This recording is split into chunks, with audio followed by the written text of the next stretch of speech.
Bonsoir à tous, bienvenue sur Public Sénat, ravi de vous retrouver pour un nouveau numéro d'Allons plus loin. Nous sommes ensemble en direct pendant 2 heures, on va donc prendre le temps d'analyser et de questionner toute l'actualité politique et parlementaire. On va d'abord le faire avec notre invité du jour, Henri Cabanel, bienvenue.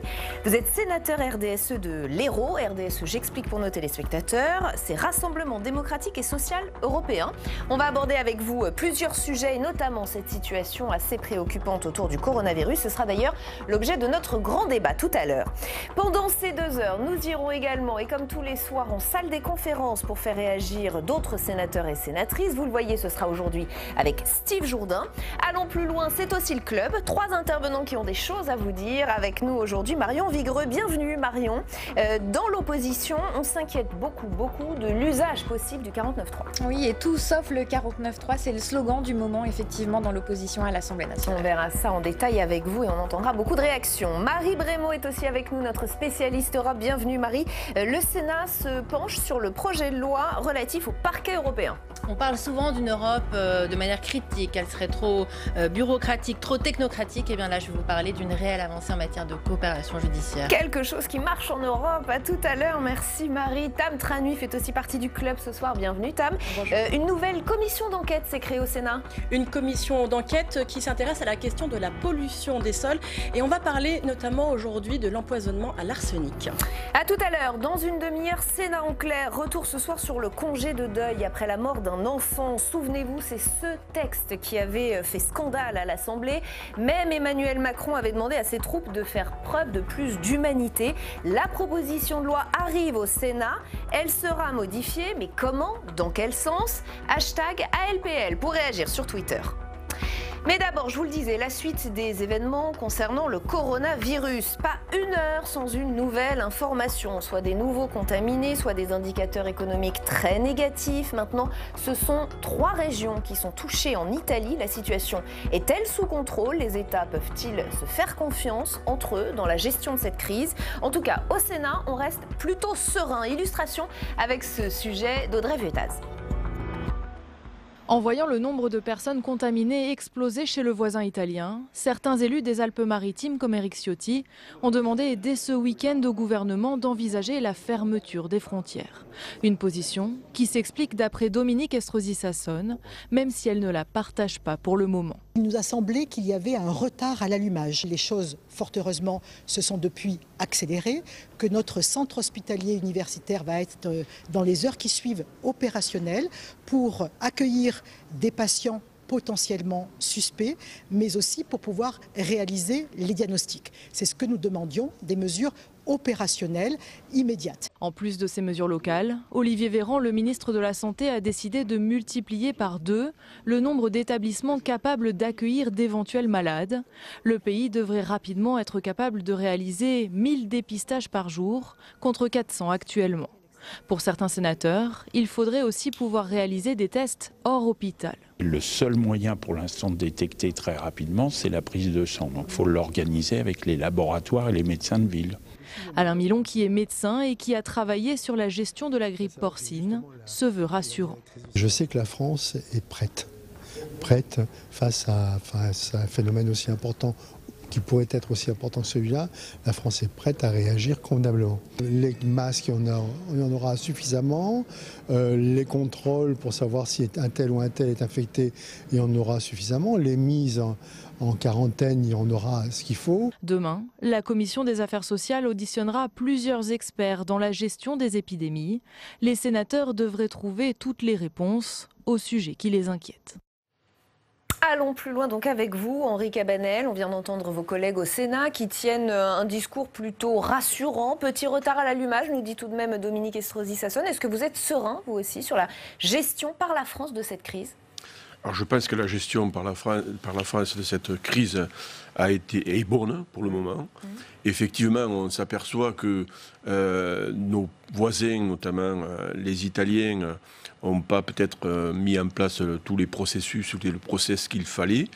Et effectivement, on doit être très vigilant, notamment au niveau des frontières.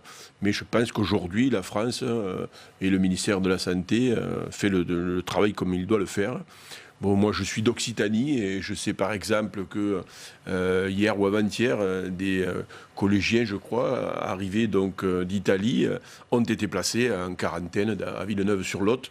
Donc, je crois que toutes les précautions sont prises pour justement ne pas que ça déborde. Oui, vous parlez de ces frontières. Est-ce qu'on peut aller un petit peu plus loin sur ce sujet? Est-ce que vous seriez pour une fermeture des frontières? Je pense qu'on n'en est pas encore là.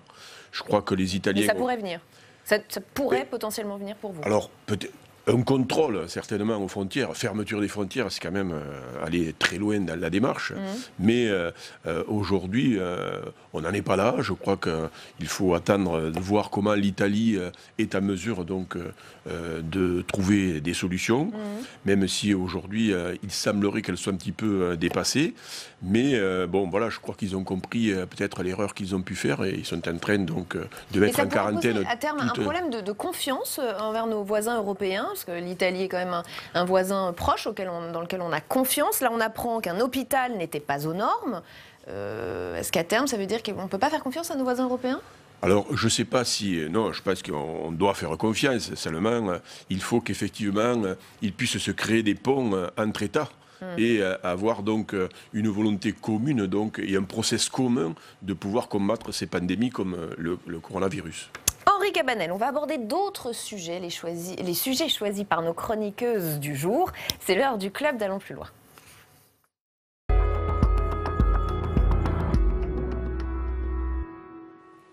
Marion Vigreux, bienvenue. On commence donc avec vous. On vous accueille avec plaisir dans ce club. L'actualité du jour, ce sont ces débats autour d'un possible recours au 49.3 qui agite l'Assemblée. Effectivement, les spéculations vont bon train sur un possible recours au 49.3. Et cet après-midi, dès le début des questions au gouvernement à l'Assemblée nationale, Édouard Philippe y a répondu. Lorsqu'il faut prendre ses responsabilités, je le fais sans hésiter. Et j'utilise toute la Constitution, rien que la Constitution, mais bien toute la Constitution. Il appartient, Monsieur le Président, à l'Assemblée nationale elle-même de faire vivre ce débat.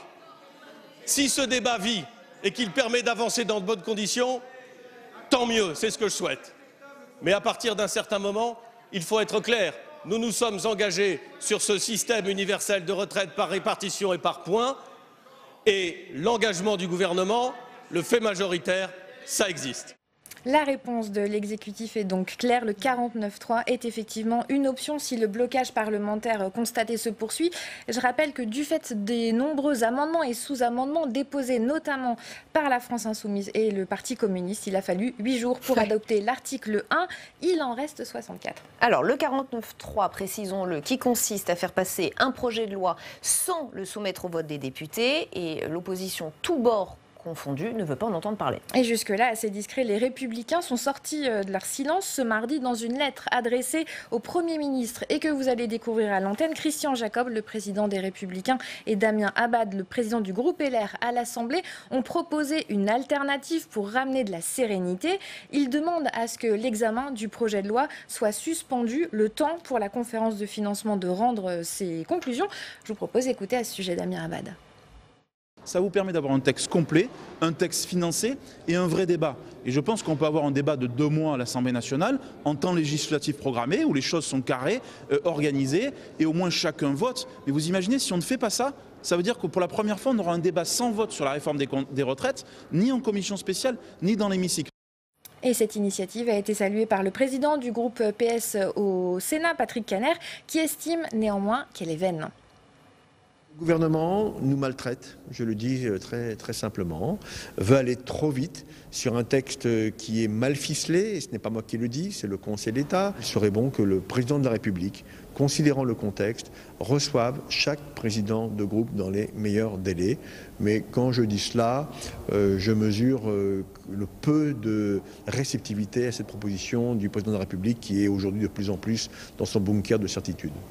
L'opposition se mobilise, veut se faire entendre, mais l'exécutif maintient le cap. Pour Édouard Philippe, la proposition des Républicains n'est pas recevable car elle retarderait son calendrier. Lui veut s'y tenir pour une entrée en vigueur de la réforme au 1er janvier 2022.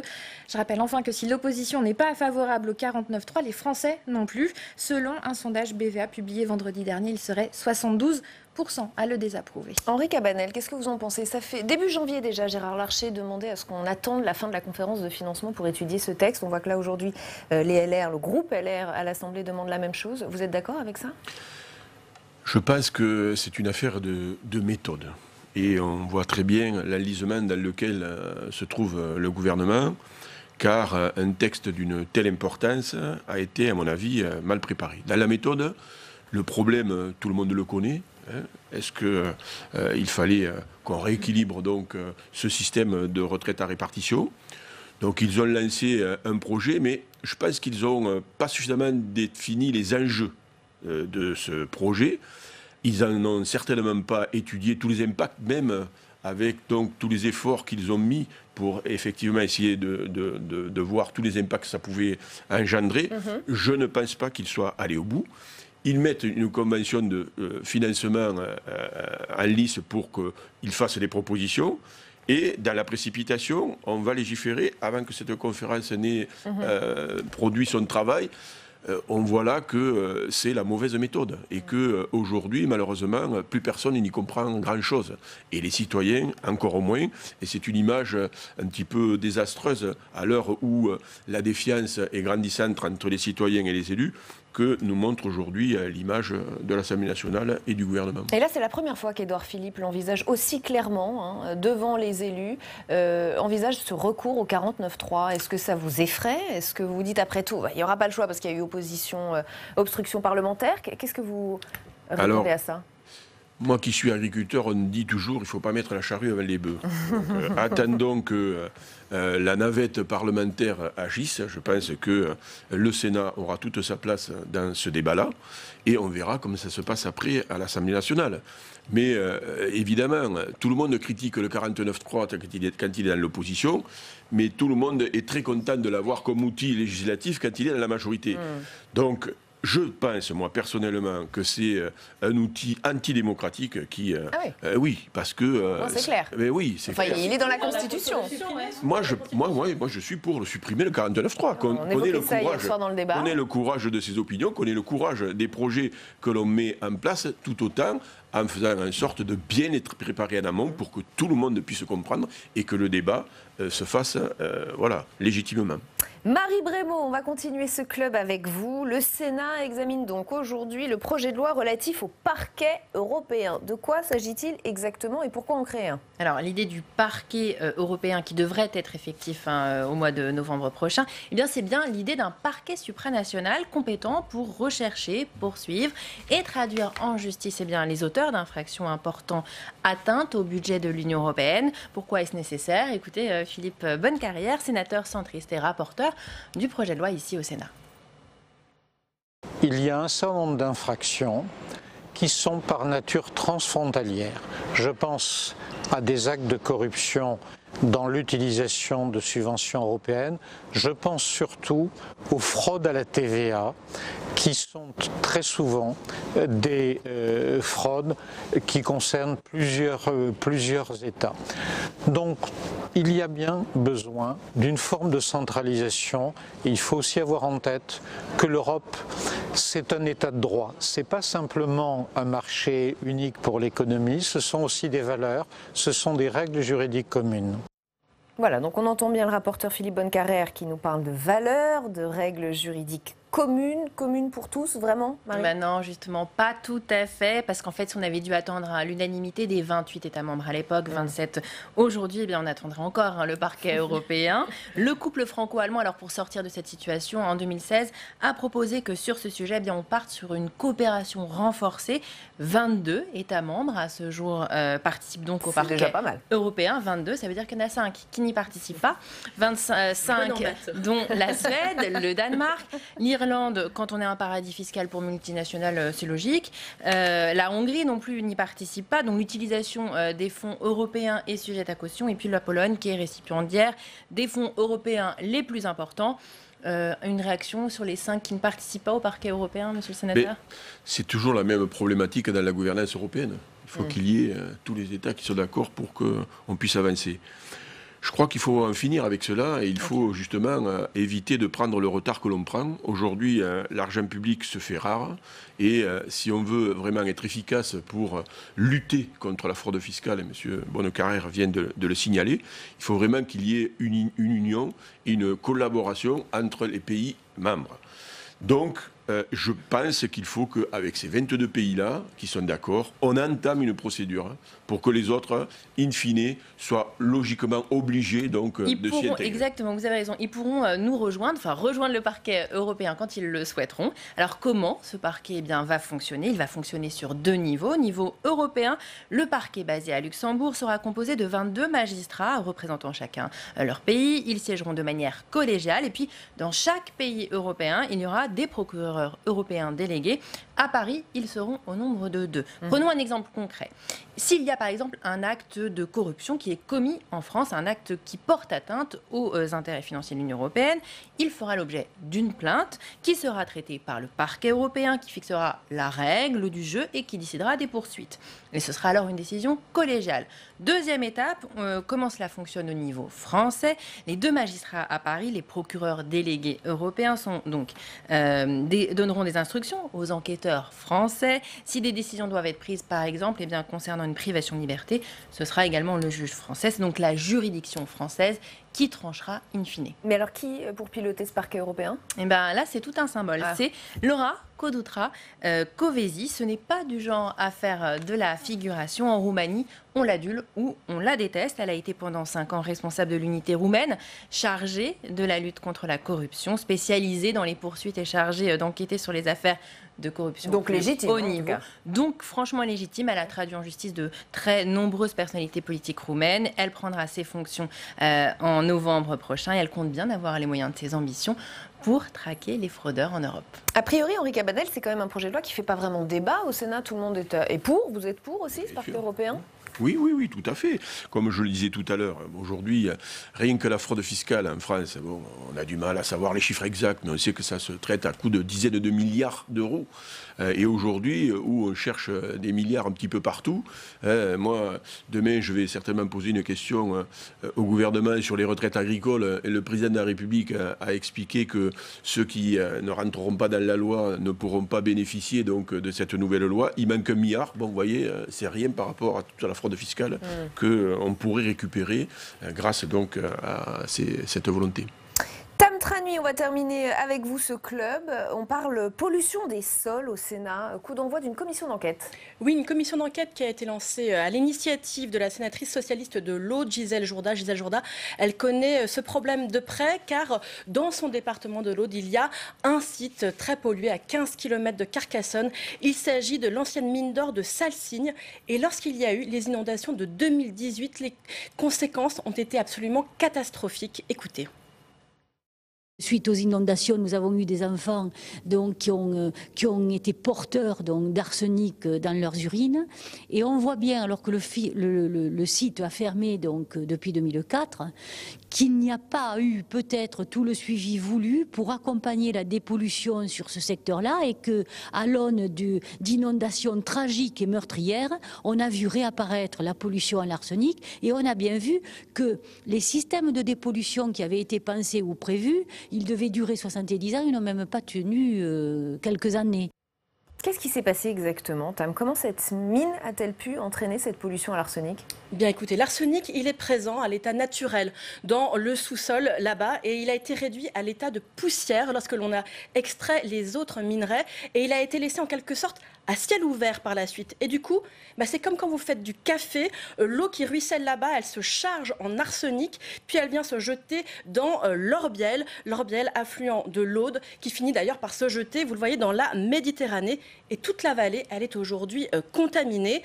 La dépêche du Midi, d'ailleurs, elle s'en est fait l'écho. Elle a fait ses propres analyses en 2018 après les inondations. Regardez les résultats, des doses d'arsenic 1000 fois supérieures à la moyenne. Les effets, ils ont été encore accrus avec les inondations. Et les enfants de la vallée, ils sont intoxiqués. Gilles Ajourda, elle a commencé à nous en parler. Un test a eu lieu et sur 103 enfants testés, 38 étaient surexposés à l'arsenic. Et au total, ça serait une soixantaine dans l'ensemble de la vallée. Le risque avec cette surexposition à l'arsenic, c'est de développer des maladies à long terme comme le cancer ou encore le diabète ou des maladies cardiovasculaires. Henri Cabanel, votre territoire, l'Hérault, il est confronté à ce genre de problème ? Pas directement, parce qu'il n'y a pas d'anciennes mines d'or. Mais je trouve effectivement scandaleux le fait qu'un industriel, quel qu'il soit, cesse une activité et ne dépollue pas donc, le lieu où il a exercé correctement. C'est ce qui se passe. Il y en a partout, des problèmes de pollution des sols, du Val-de-Marne à l'Aude. Vous devez certainement en avoir sur votre territoire. On parle de l'arsenic, mais on peut parler de tout un tas de produits. Moi qui suis donc viticulteur, sur le sol de l'Hérault, il y a des herbicides qui sont interdits depuis 2002 en France, depuis 2007 en Europe, et qui se retrouvent dans les nappes phréatiques. Donc il y a de gros soucis, effectivement, quand on met en place une autorisation de mise en marché, on ne fait pas suffisamment de travaux pour regarder l'impact que ça peut donner à moyen et à long terme, et voire à très long terme.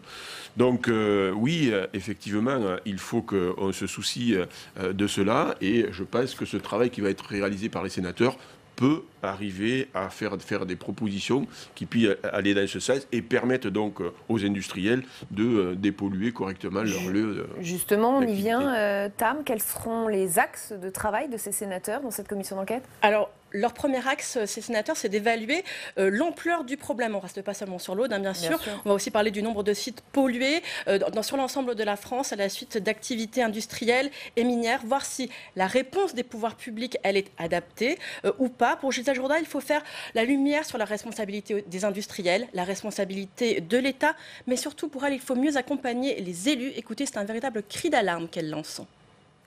Et les élus ont été complètement démunis, et je pense notamment aux maires et aux élus locaux, mais aussi donc aux départements, aux communautés de communes ou d'agglos. Il y a aujourd'hui des sportifs qui ne pratiquent plus le sport parce que les stades sont à refaire.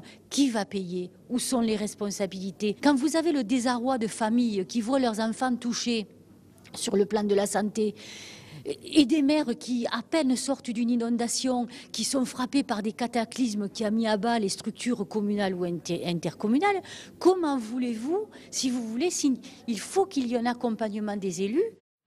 Alors Tam, les sénateurs ont commencé cet après-midi leurs premières auditions. Qu'est-ce qu'il en ressort ? Qu'est-ce qu'ils ont appris ? Alors cet après-midi, ils ont commencé par une audition, disons, assez technique, mais aussi assez instructive, celle du directeur général de la prévention des risques au ministère de la Transition écologique et solidaire. Il a notamment indiqué combien le droit pour réparer, pour dépolluer les sols. Tout ça, c'est un sujet assez compliqué parce que ça s'est construit vraiment au fur et à mesure. Et les dernières avancées du droit, elles restent vraiment très récentes et elles ne s'appliquent pas à tous les problèmes de pollution. Autre donnée, il nous a donné un chiffre. Ce chiffre, il est très précis, c'est 7253, le nombre de sites dont le sol est pollué pour raisons industrielles et minières et qui sont recensés officiellement, mais d'évidence, les données ne sont absolument pas complètes. Enfin, il nous explique que les moyens de l'État consacrés à ce sujet sont vraiment limités. Écoutez. Aujourd'hui, il n'y a pas d'outil qui est prévu pour l'indemnisation, c'est-à-dire que la solidarité nationale ne s'exprime pas.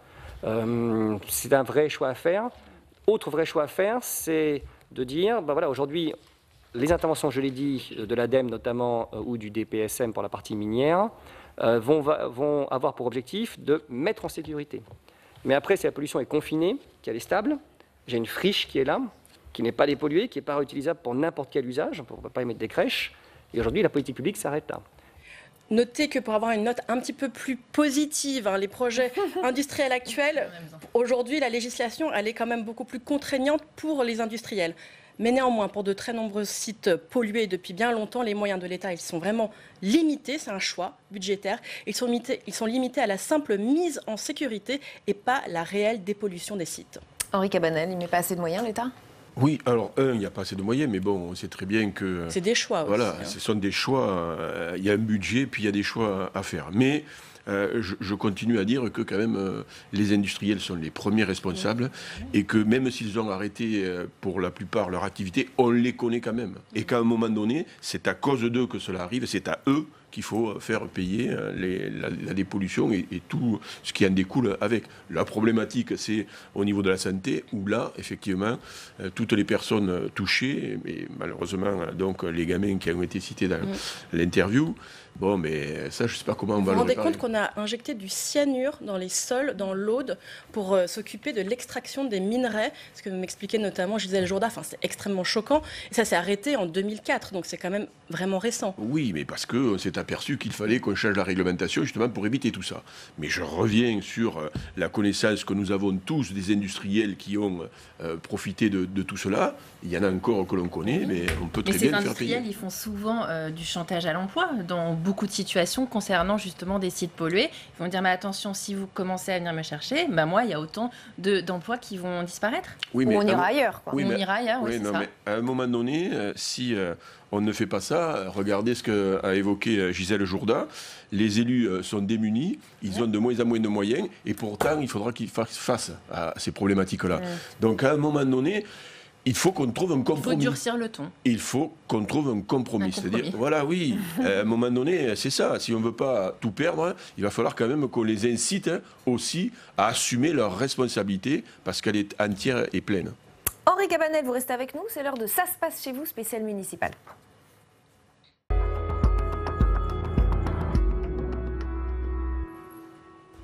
Et on vous emmène au Havre aujourd'hui. Vous le savez peut-être, Édouard Philippe y a été élu maire en 2014. À l'époque, il n'était évidemment pas question encore d'étiquette En Marche, il était UMP. Le Premier ministre se porte à nouveau candidat, mais il a déjà prévenu, il n'occupera pas le fauteuil de maire, en tout cas pas tout de suite, ce qui laisse un goût amer à certains de ses électeurs et ouvre une brèche pour ses adversaires politiques, vous vous en doutez. Voyez le reportage de Samia Dechir avec Flora Sauvage. Aux dernières élections municipales, Édouard Philippe a été élu dès le premier tour. Il est de nouveau candidat ici au Havre, mais cette fois le contexte est bien différent. À la tête d'un gouvernement aux réformes impopulaires, le Premier ministre va jouer ici sa légitimité dans les urnes. Mais s'il est élu, il restera de toute façon au moins un temps à Matignon pour laisser sa place à Jean-Baptiste Gastine, l'actuel maire du Havre. Bonjour monsieur, vous allez bien? Bon. Est-ce que vous avez vu la liste que nous avons présentée, Édouard Philippe et moi, pour les élections municipales? Jean-Baptiste Gastine, vous êtes en train de tracter ici au Havre, Édouard Philippe est à Matignon. Alors le candidat, c'est lui ou c'est vous? Non, le candidat chef de file, c'est Édouard Philippe parce qu'il a dit qu'il avait l'intention, une fois qu'il aurait terminé sa tâche à Matignon, de redevenir maire du Havre. Et il a proposé, si on gagnait, que ce soit moi qui continue à assurer les fonctions de maire et à exercer ses fonctions, comme je le fais en réalité depuis le mois de mars 2019. Mais s'il est élu, il se garde entre guillemets la place au chaud en restant à Matignon. C'est pas forcément le meilleur des messages à envoyer aux électeurs. Non, parce que ça a été extrêmement clair et il l'a dit en toute transparence dès sa déclaration de candidature. Quant à moi, j'avais dit que si Édouard Philippe souhaitait revenir au Havre, je serais le premier à me ranger derrière lui et c'est ce que j'ai fait le 30 janvier. Est-ce que vous n'avez pas peur que vos opposants transforment cette campagne en référendum pour ou contre Édouard Philippe? Bon, la stratégie de nos opposants, elle regarde nos opposants. Les vrais sujets, ils sont locaux. Le vrai sujet, c'est le Havre et nous ne parlerons que du Havre. Bonjour monsieur. Jean-Paul Lecoq, je vous donne le programme qu'on a rédigé pour les élections municipales au Havre. Voilà, merci à vous monsieur, merci bien. Jean-Paul Lecoq, vous êtes député communiste et candidat au Havre, on vous présente un peu comme le challenger d'Édouard Philippe ici. Est-ce que faire face à un Premier ministre, c'est un atout vu le contexte national? Ça peut l'être, parce que si jamais c'était nous deux, là pour le coup le Premier ministre et ce qu'il porte sur lui, en tout cas pour les Havrais, c'est-à-dire la réforme des retraites, les mauvais coups peuvent lui coûter. Est-ce que vous pensez qu'il pourrait payer dans cette élection la politique de son gouvernement aux réformes un peu impopulaires en ce moment? Moi je pense et je l'espère, c'est qu'à un moment donné, le Premier ministre, maire, ça reste la même personne, donc à un moment donné il faut assumer. Vous partez dans cette élection sans la liste d'Alex Sidac qui allie les Verts et les socialistes, est-ce que vous le regrettez? On était ensemble au départ, jusqu'aux européennes, et c'est à l'occasion des européennes qu'ils nous ont quittés. Donc il faut leur poser la question à eux. Le 12 mars, on a prévu une réunion publique avec Eva Sass, porte-parole d'Europe Écologie Les Verts. Il faudrait trouver une personne référente pour lister tous les endroits intéressants. Alexis Dac, vous êtes à la tête d'une liste des écologistes alliés aux socialistes dans cette campagne du Havre. Vous n'avez pas souhaité partir en campagne avec les communistes menés par Jean-Paul Lecoq. Pourquoi ? Ce qui a changé aujourd'hui, c'est que ce sont les écologistes qui sont en tête, non pas parce que nous avons la grosse tête, mais parce que nous estimons qu'aujourd'hui, l'urgence numéro 1, c'est celle du climat, celle de l'effondrement de la biodiversité, et que ce sont les écologistes qui sont les plus légitimes. S'il y a un second tour, est-ce que vous savez avec qui vous ferez alliance ? Est-ce que vous chercherez à battre Édouard Philippe en allant avec les communistes ? Nous avons déjà discuté avec la liste de Jean-Paul Lecoq. Il y aura probablement à nouveau des discussions pour tenter d'aboutir à un projet commun qui nous permettrait de fusionner nos deux listes. Il n'y a pas encore de scénario privilégié puisque pour l'instant, aucun sondage n'a encore été publié. Édouard Philippe joue gros dans cette campagne et sa victoire n'est pas écrite d'avance. Ça se passe chez vous, signé Samia Dechir et Flora Sauvage. Par souci d'équité, on va peut-être jeter un coup d'œil à tous les candidats, à toutes les listes. Les têtes de liste du Havre, les voici. Henri Cabanel, ça vous choque un Premier ministre candidat au municipal ou pas ? Alors, ce qui me choque, moi, c'est le cumul des mandats. Mais on ne peut pas reprocher au Premier ministre d'être candidat et de dire clairement qu'il n'assumera pas son poste de maire, tant qu'il est Premier ministre. Il sait très bien que, tout le monde d'ailleurs, sait très bien que le poste de Premier ministre, comme de ministre, c'est quand même assez éphémère. Donc je pense qu'il va finir donc, le mandat avec le président Macron, et qu'après, très logiquement, il ira rejoindre sa mairie. Qui ne le ferait pas ? Parce que j'entends ses détracteurs le condamner sur ce choix. Mais se sont-ils mis à sa place ? Le Premier ministre a fait du Havre ce qui est le Havre. Il a gagné les élections et il veut poursuivre donc la tâche qu'il avait entamée. Autour de lui, il a une équipe qui se substituera à lui en tant que maire pendant qu'il achèvera son mandat de Premier ministre. Je vois rien de choquant à cela. Oui, vous avez entendu les adversaires politiques, mais certains électeurs, ça peut les gêner d'élire quelqu'un qui n'occupera pas tout de suite le fauteuil. Et on sait à quel point l'élection d'un maire est personnelle aussi. Elle est sur la personne. C'est pas gênant pour les électeurs. Elle est sur le capitaine de l'équipe et le projet. Mais ce qu'il faut rappeler, c'est que dans un conseil municipal, c'est véritablement une équipe. Et c'est pas qu'une personne. Et le maire, forcément, c'est celui qui est le chef, qui est le capitaine de cette équipe, mais pour autant, c'est comme sur un terrain de foot ou un terrain de rugby, un seul joueur, il ne fait pas tout, d'accord ? Il y a un capitaine, on est mal, hein. Voilà, mais sans capitaine, on est mal. Mais le capitaine, là, il a autour de lui, comme dans toutes les mairies, des adjoints, premier adjoint, l'adjoint aux finances souvent, qui sont en capacité de pouvoir le remplacer pendant qu'il exerce sa fonction de Premier ministre. Et quand il aura terminé, reprendre sa place, moi je vois rien de choquant là-dedans. Et on a bien compris votre point de vue qui est très clair. Merci infiniment Henri Cabanel de nous avoir accompagnés ce soir. Merci à toutes les trois d'avoir fait partie de ce club. La suite des LPL, c'est Sénat en clair.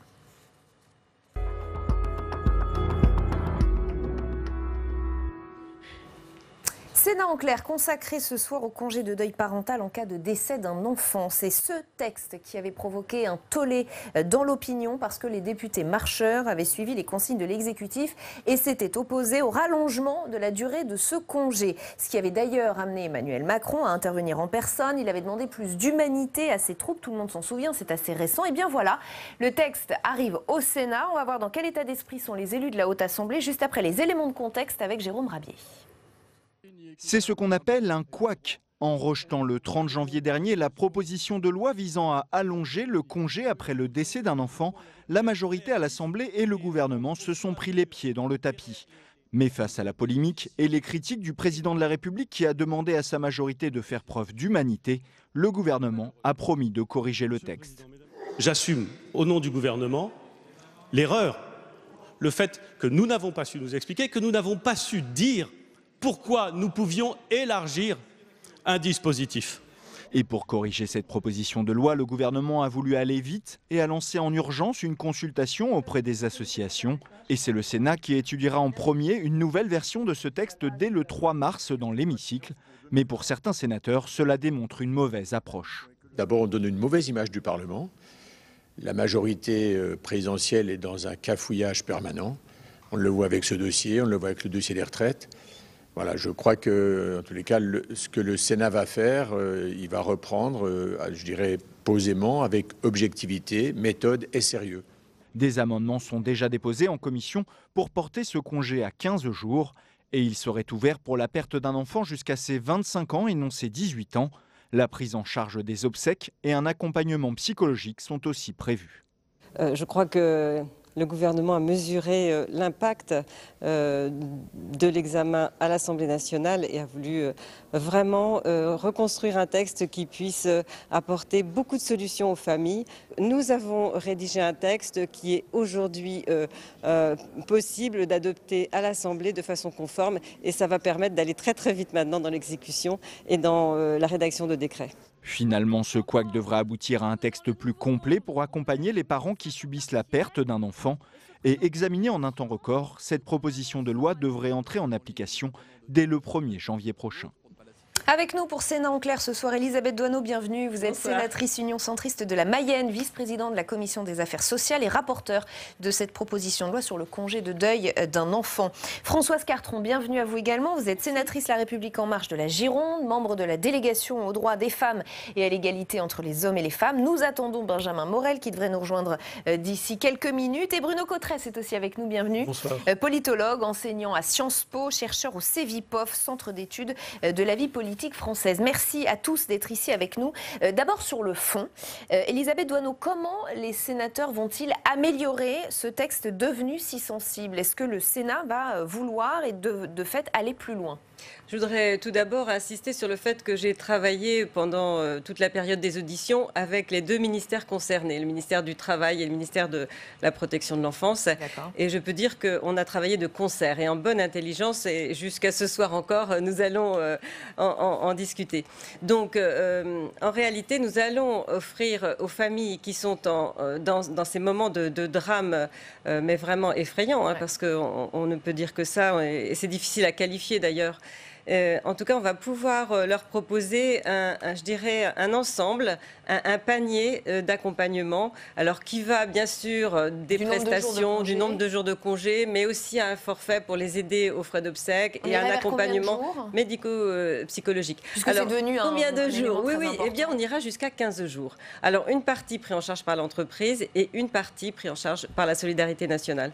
Donc, on voit bien que l'effort est fait par le gouvernement, parce qu'effectivement, il y a eu ce petit couac à l'Assemblée. Ouais. Mais finalement, aujourd'hui, on va améliorer ce texte qui est sorti de l'Assemblée avec quand même des dispositions qui étaient vraiment en dessous de ce que proposait le député Guy Bricout. Mais justement, on se souvient de ce qu'avait dit Guy Bricout à l'Assemblée. Il trouvait que les 5 jours actuels ne suffisaient pas. Françoise Cartron, il en proposait 12. Je le cite en quelques secondes. 6 jours pour s'occuper des obsèques, la tête dans le malheur, et 6 autres pour tâcher de reprendre un peu son souffle et penser à l'avenir. Plus de congés pour les parents endeuillés, c'est une évidence et il faut aller jusqu'à 15 ? Ah oui, moi je pense. Alors c'est une évidence parce que, comme vous le disiez, c'est le drame affreux, c'est quelque chose qu'on ne peut pas quantifier. Et je pense que, bon, on offrira cette possibilité jusqu'à 15 jours. Après, il y a des familles qui réagissent de diverses façons. Et même parfois, il y a des différences réactions entre le père, la mère. J'ai vu beaucoup de reportages où certains ont besoin de repartir très vite, d'autres ont besoin justement d'un temps. Donc c'est tout ça qui est offert.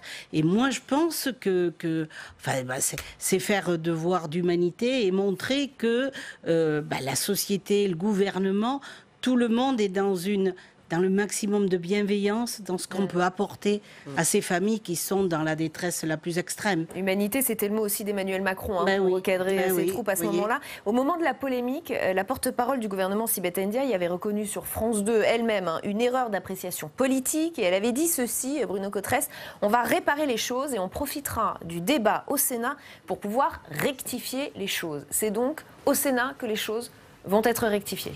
Sans aucun doute, mais les choses doivent aussi être rectifiées. Elles l'ont déjà été par un très intense travail de communication des parlementaires de la majorité juste après. Elles doivent être aussi réparées au plan de l'opinion publique, parce que c'est quelque chose qui avait quand même beaucoup marqué, qui a pu donner le sentiment, sans aucun doute à tort, évidemment, parce que personne ne peut penser qu'un parlementaire serait quelqu'un de cynique, qui voterait contre une mesure qui accompagne les familles dans un moment très difficile, mais en tout cas qui a pu donner le sentiment du manque d'empathie, de la technostructure, de la technocratie, qui ne décide qu'au titre de critères budgétaires et qui laisse son humanité au vestiaire de l'Assemblée. Donc de ce point de vue-là, c'est vrai qu'il y a aussi à restaurer par rapport à l'opinion publique, et sans aucun doute que la décision au Sénat, la discussion au Sénat va donner cette occasion.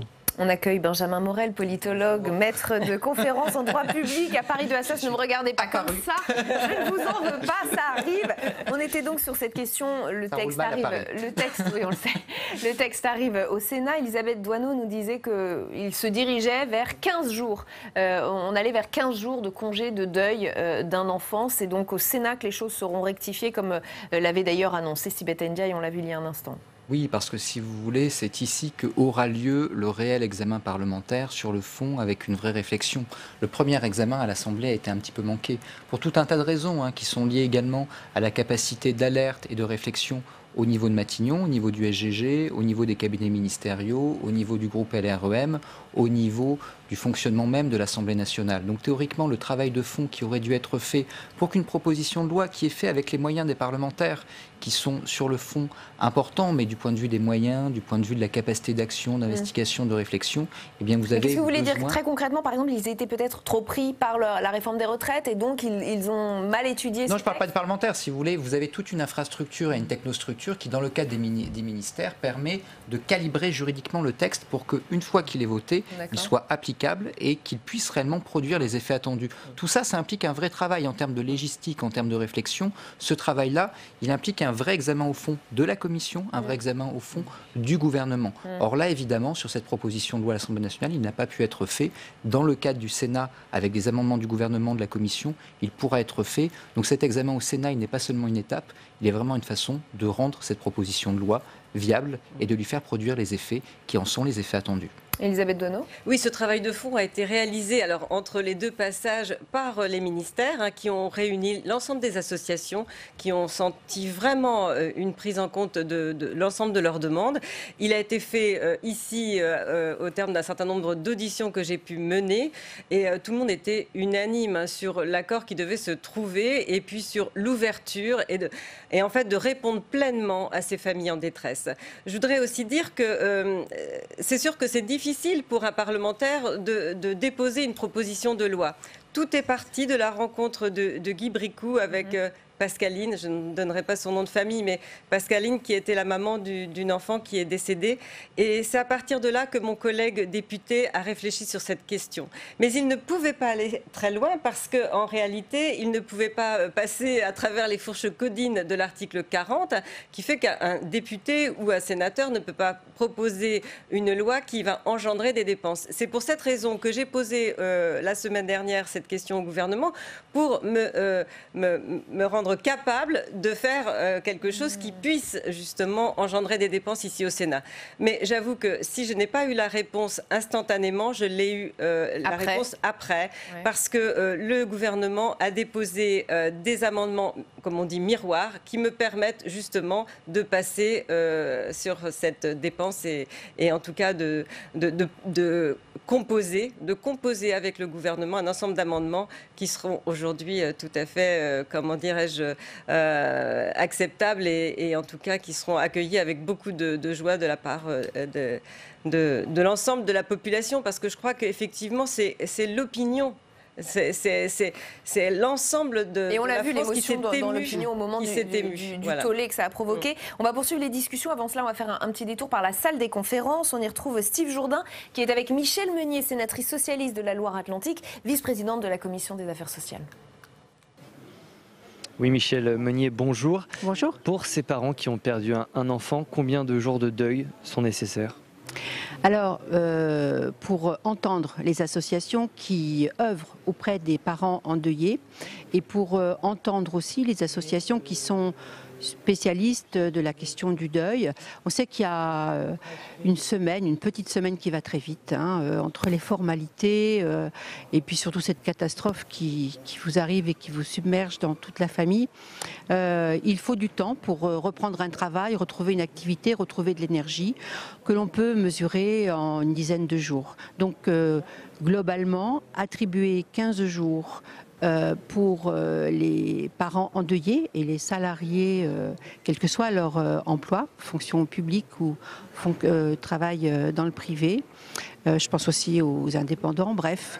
Donc il faut qu'il y ait les moyens nécessaires à se reconstruire, à retrouver pied. Donc vous êtes sur la même ligne que Mounir Majoubi qui proposait 15 jours ouvrés, ça fait 3 semaines si on compte les week-ends. Vous êtes d'accord avec cette proposition ?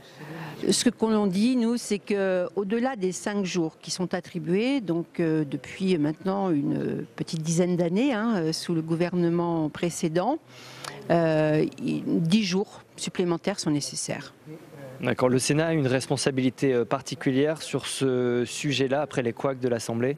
Alors heureusement que le Sénat existe et qu'il y ait le bicamérisme en France, puisque au-delà de ce qui s'est passé, terriblement navrant, à l'Assemblée nationale, le Sénat va pouvoir débattre tranquillement et de manière mesurée, en empathie avec les parents et les salariés concernés. Alors en quelques mots, la CFDT s'est retirée de la concertation sur le soutien aux parents face au deuil. Tout a été déjà décidé par les parlementaires, c'est ce qu'affirme la CFDT. Vous en pensez quoi de ce retrait ? Je sais, c'est toujours navrant de quitter une table, c'est ce que je pense, mais ce qui est proposé, ce qui est travaillé, encore une fois, avec les parlementaires bien sûr, mais surtout les associations concernées, les choses sont bien cadrées maintenant, je pense, mais le débat va avoir lieu et je sais que mon groupe politique va porter les amendements également. Merci beaucoup, Madame la sénatrice, d'avoir répondu à mes questions. C'est à vous, Rebecca. Merci beaucoup, Steve. D'abord un mot, Françoise Cartron, de cette phrase qu'a eue Michel Meunier, « Heureusement que le Sénat existe ». On a cette terrible impression qu'après ce qui s'est passé à l'Assemblée nationale, et notamment du côté des députés marcheurs, la majorité sénatoriale, ou le Sénat tout court, voudrait donner des leçons à La République En Marche et aux députés. Est-ce que vous avez ce sentiment et quel est votre regard quelques semaines après cette polémique qui a fait du mal quand même aux parlementaires de La République En Marche ? Oui. Alors moi, je n'ai pas envie de tomber dans ce rôle-là qui serait de dire, voilà, heureusement que le Sénat est là, il y a les amateurs d'un côté, les professionnels de l'autre. Non. D'abord, moi, je vais essayer d'être positive et de dire, il faut toujours tirer les leçons de ses erreurs. Bon, il y a eu des erreurs de fait, erreurs d'appréciation, cela a été dit, cette proposition de loi a été déposée dans l'émotion, elle n'avait pas pu être suffisamment instruite et complétée.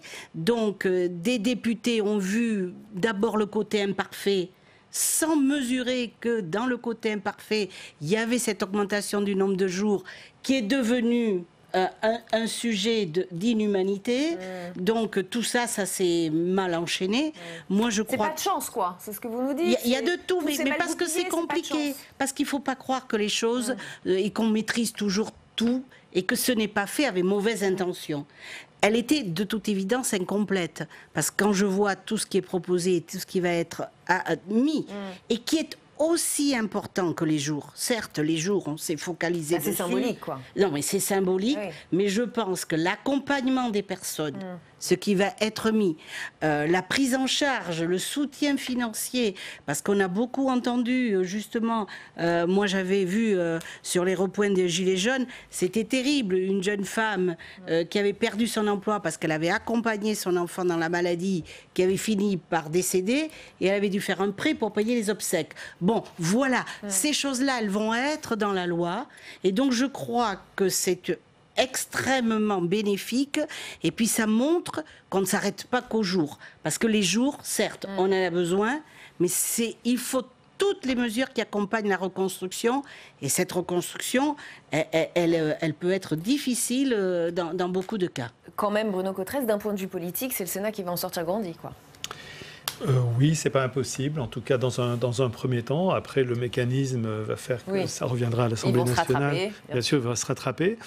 Ce que je trouve moi, vraiment intéressant dans la discussion qu'on a, il y a un sociologue des organisations, il s'appelle Christian Morel, et il a fait une série de livres qui s'appelle « Les décisions absurdes ». Et il montre dans ses livres de quelle manière des gens qui sont parfaitement compétents, parfaitement sincères et parfaitement motivés génèrent des catastrophes.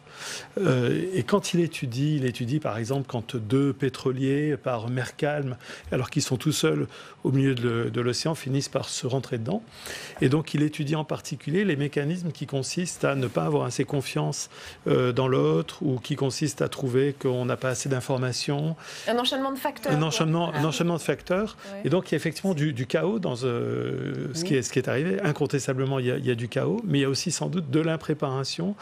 Et sans aucun doute, à un moment donné, des gens qui soit anticipent mal l'effet que va avoir leur décision, soit ça trahit aussi un manque de préparation, de confiance dans la parole de celui qui portait le projet au départ. Donc, c'est pas tout ce qui a été dit au moment de la polémique, Benjamin Morel, sur des députés godillots qui obéissent au doigt et à l'œil de la ministre Muriel Pénicaud et qui suivent aveuglément les consignes gouvernementales, qui votent comme ça? Si, mais je serais tenté de vous dire que c'est pas une première sous la Ve République, c'est même le fondement du système majoritaire tel qu'il existe depuis 1958. Quand vous avez le gouvernement qui dit blanc et que les parlementaires disent noir à l'Assemblée nationale, en tout cas, il y a une anomalie. C'est-à-dire que la plupart du temps, quand vous avez une position du gouvernement, elle est suivie par sa majorité parlementaire. Sinon, c'est une crise parlementaire. Et là, on pourrait pointer, on l'a fait pour une précédente PPL la semaine dernière, on pourrait pointer au contraire le manque de coordination entre la majorité et le gouvernement. PPL, proposition de loi. Donc là, voilà. Donc là, si vous voulez, la faute dans cette affaire, la faute de communication ou sur le fond, quel que soit où on l'attribue, elle est plutôt du côté du gouvernement que du côté des parlementaires. Parce qu'en effet, cette question-là, dès le moment où vous avez le ministre qui annonce blanc et que les parlementaires la suivent, ils sont un peu contraints de le faire pour ce qui est des membres de la majorité. Donc là, ça aurait dû être... C'est que là, on pouvait dire sur des questions aussi humaines, ils auraient pu juste penser... Oui, mais si vous voulez, la position du gouvernement, elle n'est pas que seulement sur une question humaine, etc. Elle est également sur une question technique. Quand vous avez une disposition qui apparaît très belle sur le papier, mais qu'elle est infaisable, le gouvernement peut être fondé à dire non et les parlementaires de lui faire confiance et de le suivre. Il y a cette prise de position-là. Donc là, le dysfonctionnement, il est plutôt du gouvernement. Après, au niveau du Sénat, il est vrai que vous avez une autre configuration parce que vous avez un système majoritaire moins rationalisé, avec du coup une distance par rapport aux consignes du gouvernement qui sont plus grandes. Et par ailleurs, eh bien, au Sénat, eh bien, vous avez un temps qui est beaucoup plus grand. Un temps notamment de recul par rapport au dépôt du texte, avec, pour cette proposition de loi, par exemple, eh bien, le temps de voir ce qui s'est passé à l'Assemblée, le temps de produire un rapport, le temps de vraiment réfléchir. Généralement, quand vous prenez 2 rapports, celui de l'Assemblée nationale et celui du Sénat, le rapport du Sénat, c'est pas dans cette maison que je vais le dire, mais évidemment, est supérieur pour 2 facteurs. D'abord, parce que vous avez un personnel politique qui généralement est plus formé, plus éprouvé. Et deuxièmement, parce qu'au Sénat, eh bien, vous avez eu plus de temps de travailler. Vous avez eu le temps de voir justement le texte arriver. Et ça, profondément, ça change tout parce que vous êtes également moins dépendant de ce que vous a dit le ministre, de ce que vous a dit le gouvernement. Elisabeth Doineau. Bien, d'une maladresse, on saisit une opportunité. Et en réalité, c'est vrai que ce travail s'est fait avec du recul. Mais je le répète, en accord avec le gouvernement, parce que moi, je n'aurais pas pu proposer en tant que rapporteur toutes ces dispositions si je n'avais pas eu l'autorisation, en quelque sorte, ou en tout cas ces propositions d'amendement miroir du gouvernement. Donc, on a réussi à trouver ce consensus, et je dirais même qu'on est allé plus loin. Puisque, en réalité, Catherine Deroche, qui avait fait une proposition de loi justement sur les dispositions à prendre en cas de décès d'un enfant, se retrouve elle-même avec des amendements qui sont aussi accordés de cette façon-là. Quel est le rôle du politique sur ces sujets très sensibles? Il y a l'association Empreinte qui avait organisé des assises en avril dernier sur cette thématique. Elle en a tiré une dizaine de pistes pour mieux accompagner les personnes touchées par le deuil. Et dans La Croix, cette association nous dit, Bruno Cotresse, j'ai envie de vous faire réagir à cette phrase, le politique doit s'emparer du deuil. Vous êtes d'accord? Oui. Ça veut dire qu'il ne le fait pas, qu'il ne le fait pas évidemment. Suffisamment. Oui, ça veut dire qu'il ne le fait pas suffisamment. Alors après, tout dépend de ce qu'on appelle le politique. La puissance publique n'est pas du tout absente de l'accompagnement du deuil. Aux 2 extrémités de la vie, la puissance publique est là, du début à la fin de notre vie, évidemment.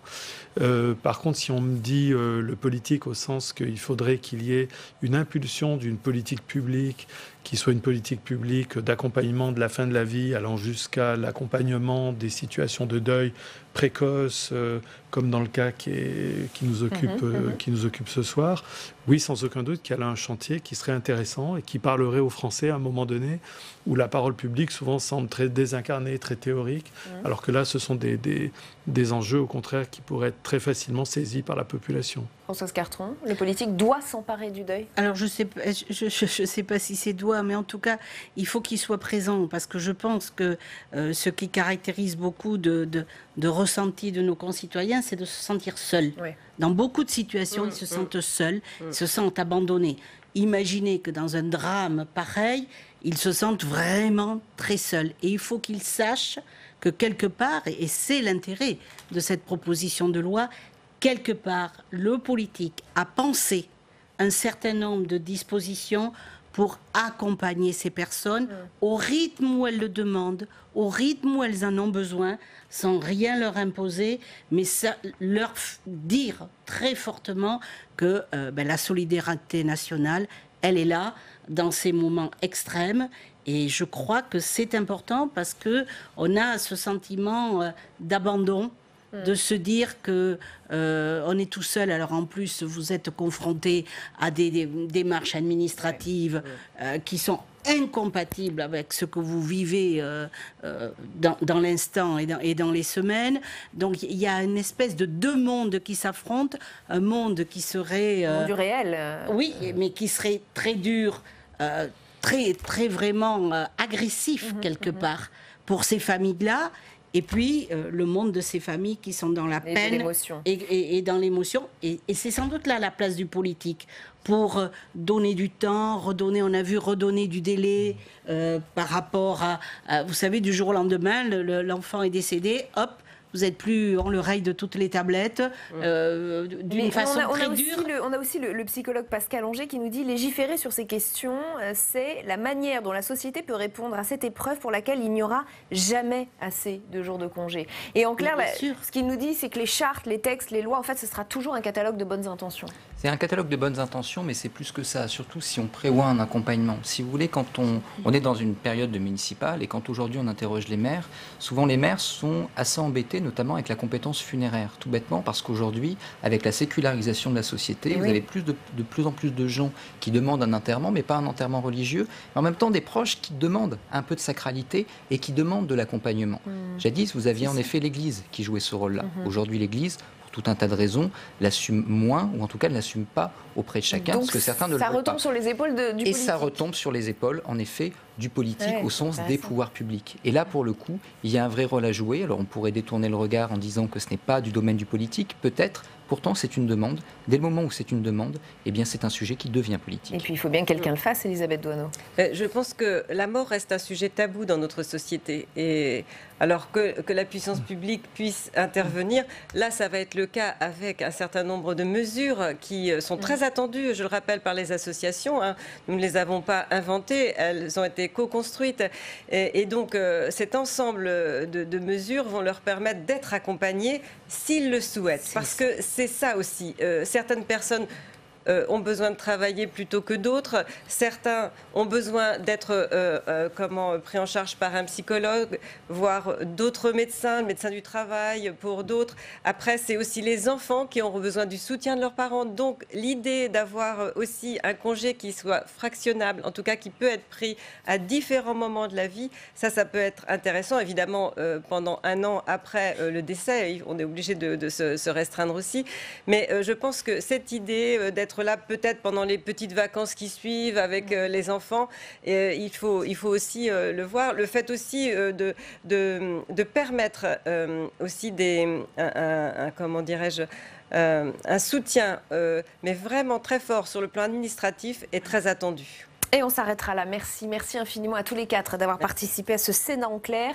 La suite d'ALPL, c'est le match des idées, le grand débat. D'abord, notre module des municipales, comme tous les mardis, en partenariat avec France 3 Nouvelle-Aquitaine. Le thème du jour, le cumul des mandats.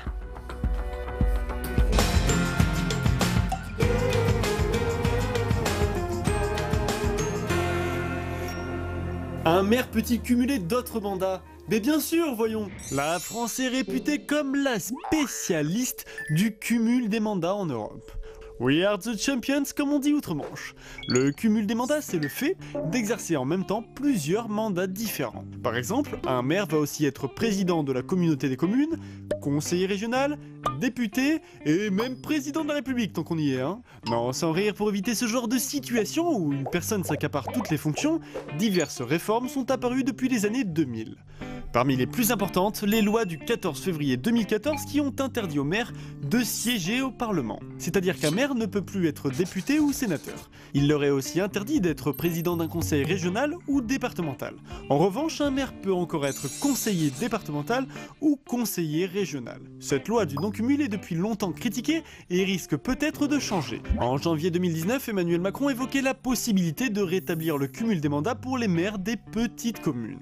Non mais du coup moi ça m'interroge ça, parce que est-ce que ça voudrait dire qu'un maire qui ne cumule pas d'autres mandats c'est un maire au foyer? Et en attendant, n'oubliez pas de me poser vos questions à l'adresse ci-dessous. Allez, ciao!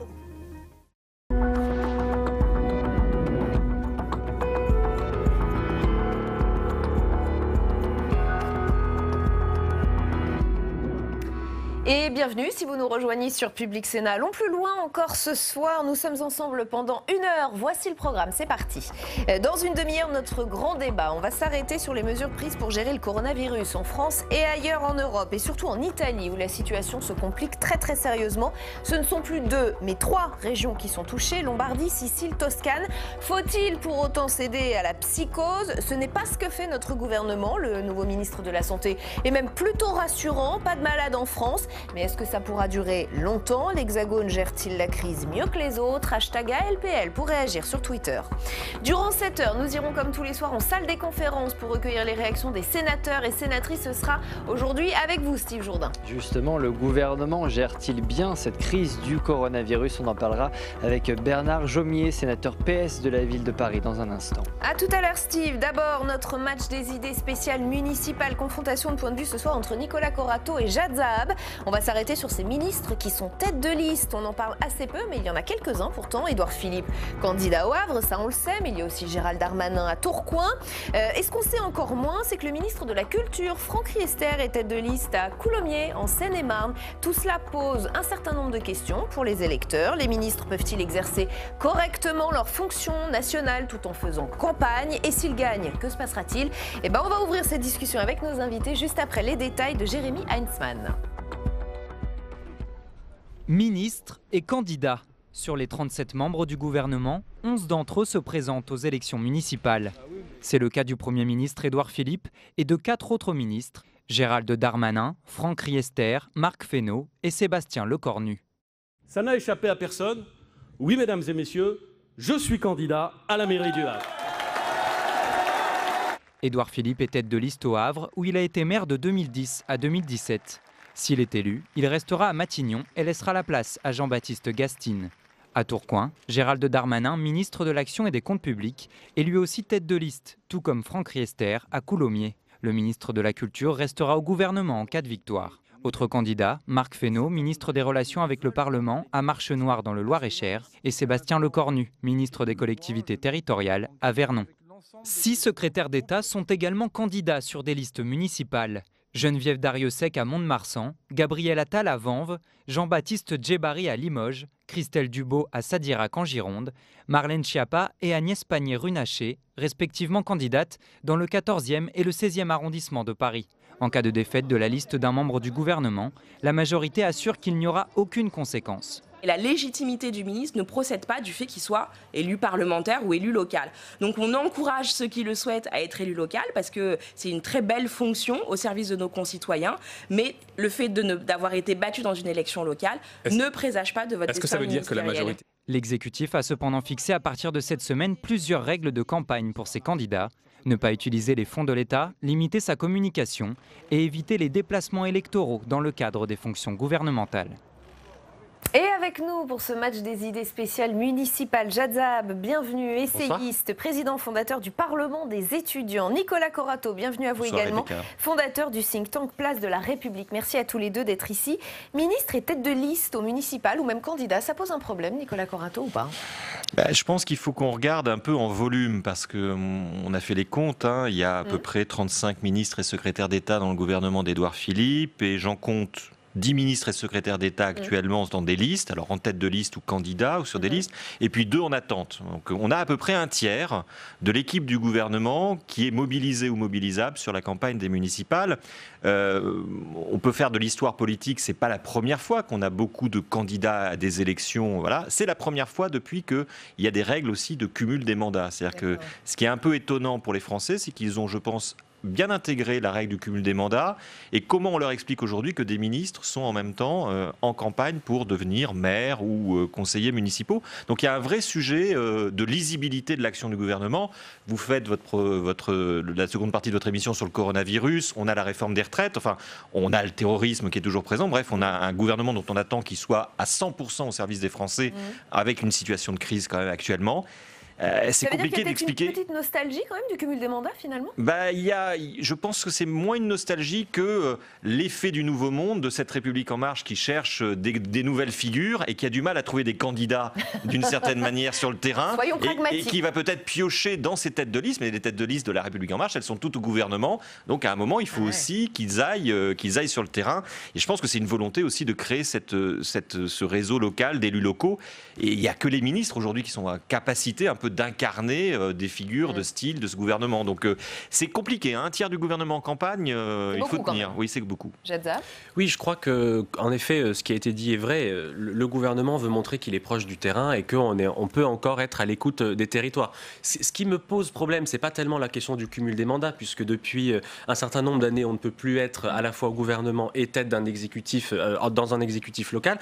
Donc la question qui va se poser, c'est si un des membres du gouvernement est élu et qu'il est en tête de liste, il va devoir soit quitter le gouvernement, soit renoncer à son mandat de maire. Une tête de liste, puisqu'on ne pourra pas être maire et dans le même temps au gouvernement. C'est la même chose pour un député ou un sénateur. Édouard Philippe à rester Premier ministre en mettant son second à la tête de la ligne. Donc il renoncera à être maire. Donc en fait on a une élection. Voilà, s'il est élu. Ouais. Donc ça à mon avis c'est le premier sujet. Le second sujet c'est que effectivement je crois que ce qu'on voit dans cette élection c'est qu'on a besoin d'aller se relégitimer en allant sur les terrains, en disant notre majorité est capable. Et vous mentionnez coronavirus, retraite, on a oublié Agnès Buzyn. Alors certes elle est plus, oubliée là dans les petits sujets et c'est normal parce qu'elle n'est plus ministre. Voilà, c'est volontaire parce qu'elle n'est pas ministre, mais c'est-à-dire que le message qui est renvoyé et qui me gêne un peu, c'est n'y a-t-il qu'à Paris finalement qu'on ne pourrait faire campagne qu'à 100% et dans les autres villes, on pourrait être chef du gouvernement et faire campagne au Havre, on pourrait être ministre de la Culture, vous citiez Franck Riester à Coulommiers,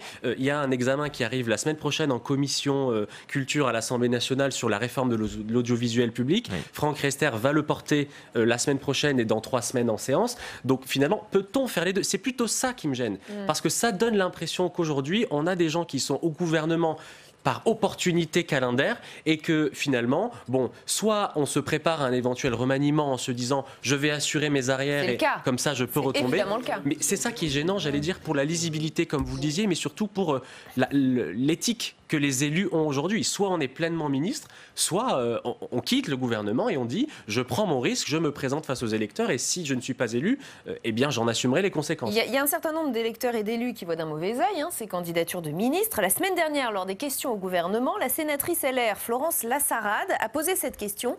Doit-on comprendre que dans le Nouveau Monde, on peut être ministre à temps partiel, dit-elle, et se présenter à une élection tout en annonçant à l'avance qu'on ne siégera pas comme maire ? Nicolas Corato. Encore une fois, la situation n'est pas nouvelle. Elle ne commence pas avec le Nouveau Monde et chez les Républicains, on devrait un peu regarder l'histoire de son propre parti parce que c'est des comportements qui ont eu lieu avant. Mais c'est vrai que par rapport aux annonces et aux promesses très fortes en termes d'éthique qui ont été avancées par la République en marche, effectivement, on peut les prendre à leurs propres mots et se dire...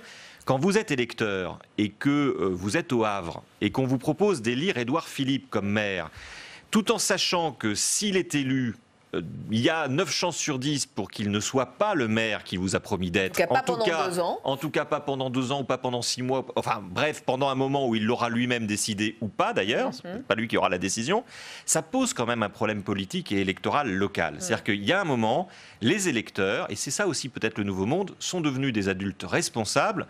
On leur fait plus comme avant. Je ne suis pas sûr que ce soit très important pour un électeur d'avoir un Premier ministre ou un ministre comme maire ou comme maire de réserve, parce que c'est un peu ça qu'on leur promet. C'est d'avoir des maires de réserve qui, un jour, pourront revenir et donner toute l'amplitude et toute l'influence qu'ils portent avec eux à leur commune. Je pense que les électeurs ont dépassé ce cadre-là et ça va être intéressant de regarder au cas par cas les résultats de ces ministres candidats, parce qu'effectivement, on va voir s'il y a un effet, s'il y a un impact sur cette fausse promesse de je suis impacté, je suis impliqué, mais en fait, pas complètement, parce que vous comprenez, je suis aussi ministre, ou alors je suis aussi ministre, mais je ne suis pas complètement maire. Enfin, il y a quand même un hiatus. Très clairement, je crois que la majorité, là, ne joue pas stratégiquement comme il faudrait, parce qu'elle donne le bâton...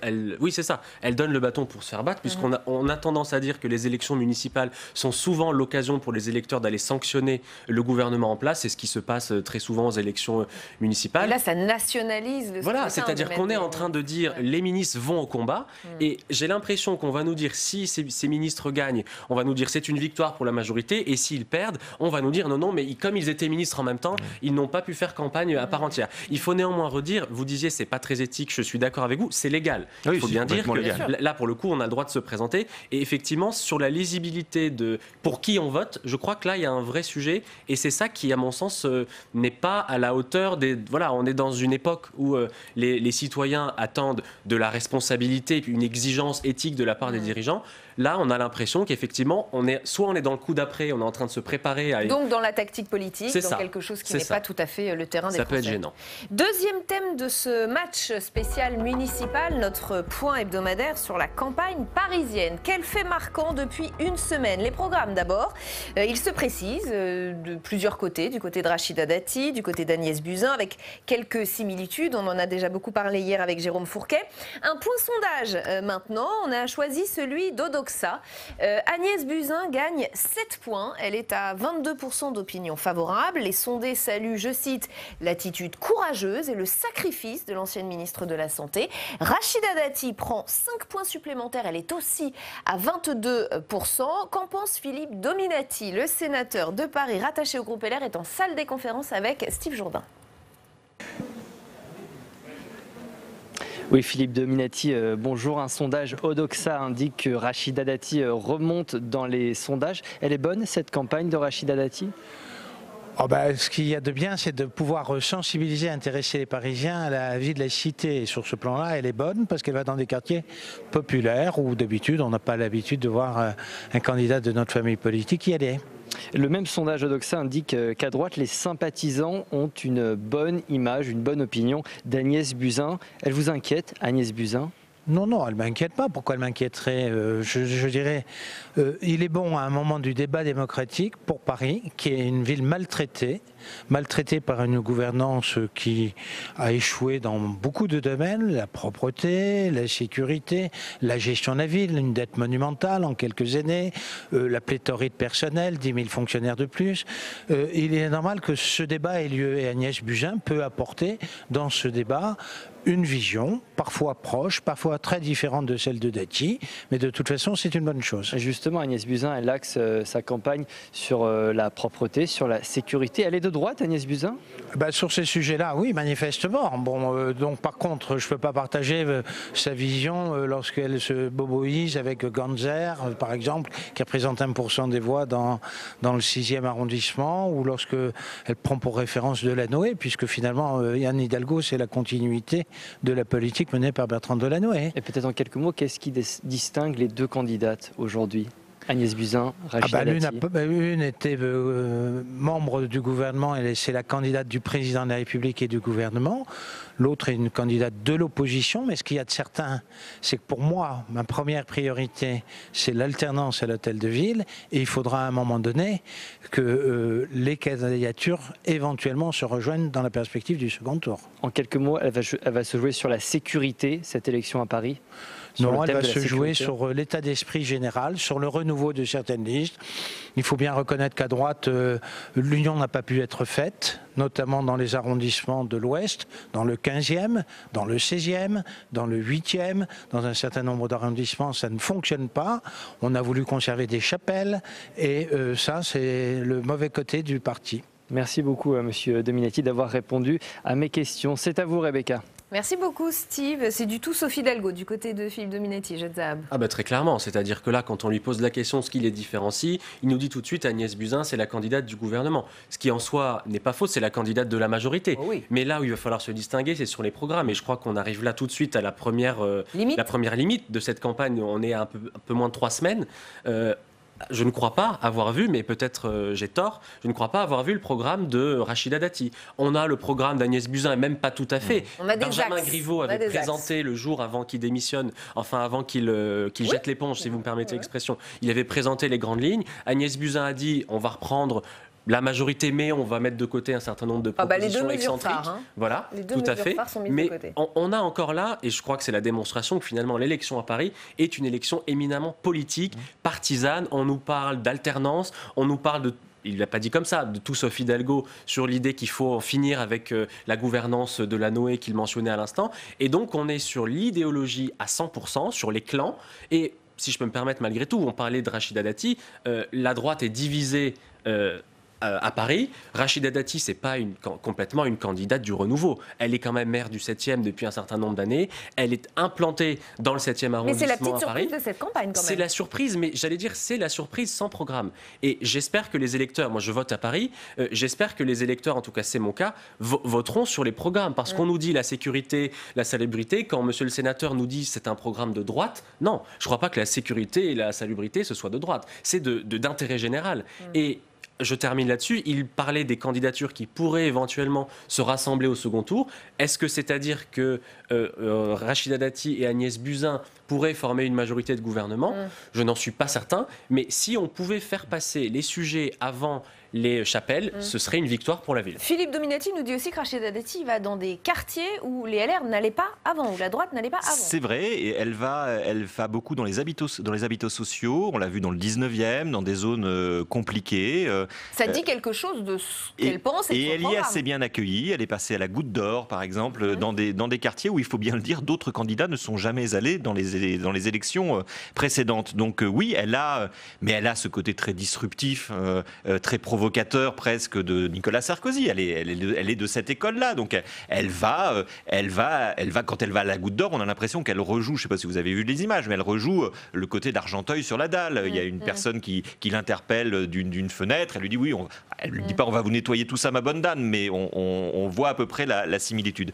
Donc elle fait une très bonne campagne d'image, mais on n'est que dans la com.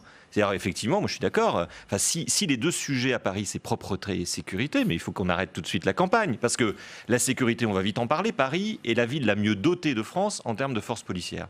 Il n'y a pas plus de policiers qu'à Paris. Donc moi, je veux bien qu'on parle de sentiment d'insécurité et qu'il y ait un sujet de sécurité à Paris, mais c'est quand même pas le sujet numéro 1 des Parisiens. Quant à la propreté, on est dans la communication. Alors on connaît tous l'état de la propreté de la ville, mais on connaît tous aussi les raisons. Mais qui parle d'habitat, qui parle de logement, qui parle d'urbanisme, qui parle de modification de la ville, de transport, d'écologie, de social, de vie dynamique, de dynamique économique de la capitale de la France. Enfin, si le programme pour la capitale française, c'est propreté et sécurité, il vaut mieux aller faire campagne à Coulommiers avec M. Riester.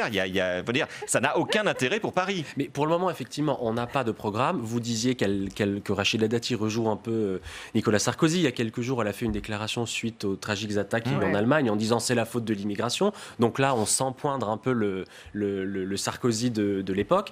Elles se sont livrées, Agnès Buzyn et Rachida Dati, à une passe d'armes sur le coronavirus qui me semble absolument indigne. On a deux candidates qui se repoussent, l'une qui étant quand même ancienne ministre des Solidarités et de la Santé, et Rachida Dati qui se rejette la faute en disant tu n'as pas assez bien géré le coronavirus, non c'est toi, non c'est moi. Enfin, là pour le coup, c'est tout ce que l'ancien monde a de pire. Et j'allais dire, cette ville mérite mieux. Paris va accueillir les Jeux Olympiques en 2024. Donc effectivement, la sécurité va se poser, les transports, je le mesure et je pense qu'il faut en parler, pas uniquement pour 2024, mais parce qu'on a une ville dont le nombre d'habitants baisse et dont le niveau de vie, la qualité de vie, diminue relativement au reste de la France. Mais pour le moment, cette campagne n'est pas à la hauteur des exigences et des enjeux qui se posent. Et puis, il y a quand même une vraie question, c'est comment on peut être la droite et penser conquérir Paris en étant divisé dans le 15e, le 16e et le 8e arrondissement. Enfin, c'est perdu d'avance. Pardon, et si on en revient à Agnès Buzyn, elle est quand même plutôt pas mal dans les sondages et cette bonne tenue est peut-être un peu trompeuse. Hier soir, nous recevions le politologue de l'IFOP, Jérôme Fourquet, sur ce même plateau. Il nous a éclairé sur un point. Je voudrais qu'on l'écoute et je vous fais réagir après. C'est un peu, si on veut, l'arbre qui cache la forêt, Paris. C'est-à-dire qu'ailleurs en France, pour ce qui est de ce qu'on peut en savoir au travers des enquêtes d'opinion qui sont réalisées, dans la plupart des villes où les marcheurs se présentent, et ils sont par construction la plupart du temps non pas des sortants mais des challengers, ils sont dans des situations qui sont très difficiles, avec des scores qui vont entre 5 et 15%. Nicolas Corato. Oui, ça fait un moment que Paris a fait sécession, je veux dire, politiquement, sociologiquement, culturellement, j'oserais même dire. Et les élections qui viennent vont confirmer ce mouvement-là. C'est-à-dire qu'on a vu aux européennes, d'ailleurs, que électoralement, Paris se comportait très différemment du reste de la France. Ça va continuer. Oui, les marcheurs à Paris sont dans leur élément. Paris, c'est la capitale des marcheurs. Donc, une défaite à Paris sera d'autant plus ressentie que ils sont véritablement dans leur écosystème. Il n'y a pas mieux pour eux, en termes de base électorale, que Paris. D'ailleurs, Pourtant, ils avaient presque tiré un trait sur Paris avec la candidature de Benjamin Griveaux, qui s'annonçait extrêmement mal. Mais ce qui explique, ils avaient lâché... ce qui nous permet quand même de nous interroger encore une fois sur ce choix politique. Paris était imperdable pour la République En Marche. Emmanuel Macron, aux européennes, il fait 34% à Paris. Et Emmanuel Griveaux, il n'est pas passé au-dessus de la barre des 17%. Benjamin Griveaux, pardon, excusez-moi. Il n'est pas passé au-dessus de la barre des 17% dans les intentions de sondage. Donc, et Buzyn à 22% est encore très très loin de cette marge-là. Donc il y a un vrai problème de casting au départ, et puis il y a un vrai problème de campagne, de programme et d'incarnation de cette campagne. C'est une campagne qui aura démarré très tard pour Agnès Buzyn. Et puis quand on nous dit l'arbre qui cache la forêt, je suis complètement d'accord, mais aussi sur le mode d'élection, c'est-à-dire qu'on ne vote pas. Quand on nous dit 17%, c'est si on partait du principe que toutes les listes élues au premier tour élisaient directement un conseil municipal. Mais là, on a, j'allais dire, un scrutin indirect puisqu'on vote pour les arrondissements. Donc il faut en conquérir le maximum et ensuite il faut gagner l'élection au Conseil de Paris. Si je me risquais à la comparaison qui est totalement inexacte, je dirais c'est un peu comme aux États-Unis avec le collège électoral. On a 2 étapes à franchir. On peut gagner en pourcentage, mais on peut ne pas avoir la majorité des sièges au Conseil de Paris. Donc effectivement, Paris a toujours été, je suis entièrement d'accord avec vous, très différent sur le comportement électoral, mais sur le côté institutionnel aussi. C'est-à-dire qu'on a une élection à 3 tours, en fait. À 3 tours. Et donc, je ne crois pas qu'on puisse lire dans ces 17%, si c'est 17% premier tour, est-ce que c'est report de voix, sans report de voix, et comment va se passer le fait majoritaire ou pas, et les alliances. Donc, ça me semble un peu diffus à cette heure-là. Allez, on sort de Paris. 3e thème de ce match spécial municipal, la situation à Marseille. Je vous rappelle d'abord que 3 sénateurs y sont candidats, Bruno Gilles, Samia Ghali, Stéphane Ravier. Mais on assiste surtout à ce que certains appellent une guerre des droites. C'est entre Martine Vassal, candidate LR, et Bruno Gilles, candidat dissident à ex-LR, que les relations se tendent. Des heurts éclatent régulièrement entre les colleurs d'affiches des deux camps. Bruno Gilles a récemment publié un communiqué et un tweet nous expliquant ceci. « Je suspends l'affichage de ma campagne électorale municipale à Marseille à la suite de menaces et d'agressions répétées à l'encontre de mes afficheurs bénévoles. #Ensemble pour Marseille ». Autre incident. C'est un discours prononcé en pleine messe par une candidate sur les listes LR, Catherine Pila. Bruno Gilles a relayé la vidéo, toujours sur Twitter. Attention, c'est une vidéo amateur, tendez bien l'oreille. Sur le secteur également, près de vous, l'église de Bonneveine, sur laquelle nous avons travaillé, l'église de Notre-Dame-du-Mont, c'est toutes les églises, les 73 églises sur lesquelles nous sommes intervenus pendant le mandat.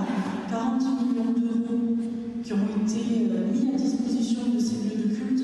Et je pense qu'il était essentiel de le rappeler aujourd'hui. Sachez donc tout l'attachement qui est le nôtre, Yves Morel, Martine Vassal et moi-même, d'être...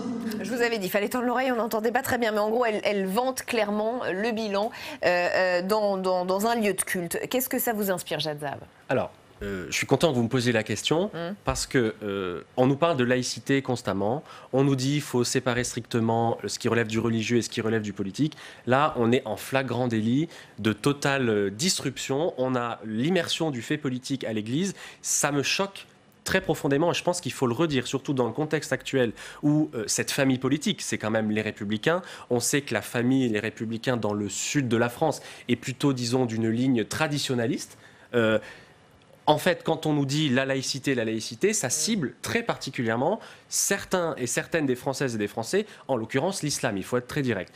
Je suis très choqué par ces images parce que cette famille-là revendique à longueur de journée un principe qui est censé être celui de la laïcité qui nourrit la fraternité, et on se rend compte en fait qu'on va faire campagne dans une église. Ensuite, il faut nuancer. Je pourrais rappeler que c'est l'article 26 de la loi de 1905 qui sépare strictement les activités politiques de la campagne, du fait religieux. Là où il va falloir examiner, c'est est-ce que cette intervention-là, est-ce qu'il y en a de manière régulière dans des lieux de culte, auquel cas on ne pourra pas dire que c'était différent de l'ordinaire. Typiquement, si l'adjointe inaugure 15 lieux religieux dans tout son mandat, si elle va toujours dans 15 lieux au même niveau pendant les élections, alors il n'y a pas de raison de s'inquiéter, mais si elle n'y est jamais allée et que soudainement on se rend compte qu'elle y va de manière plus importante, c'est qu'il y a une forme de prosélytisme. Et en l'occurrence là, elle vantait la politique de la mairie sortante sur la rénovation des lieux publics.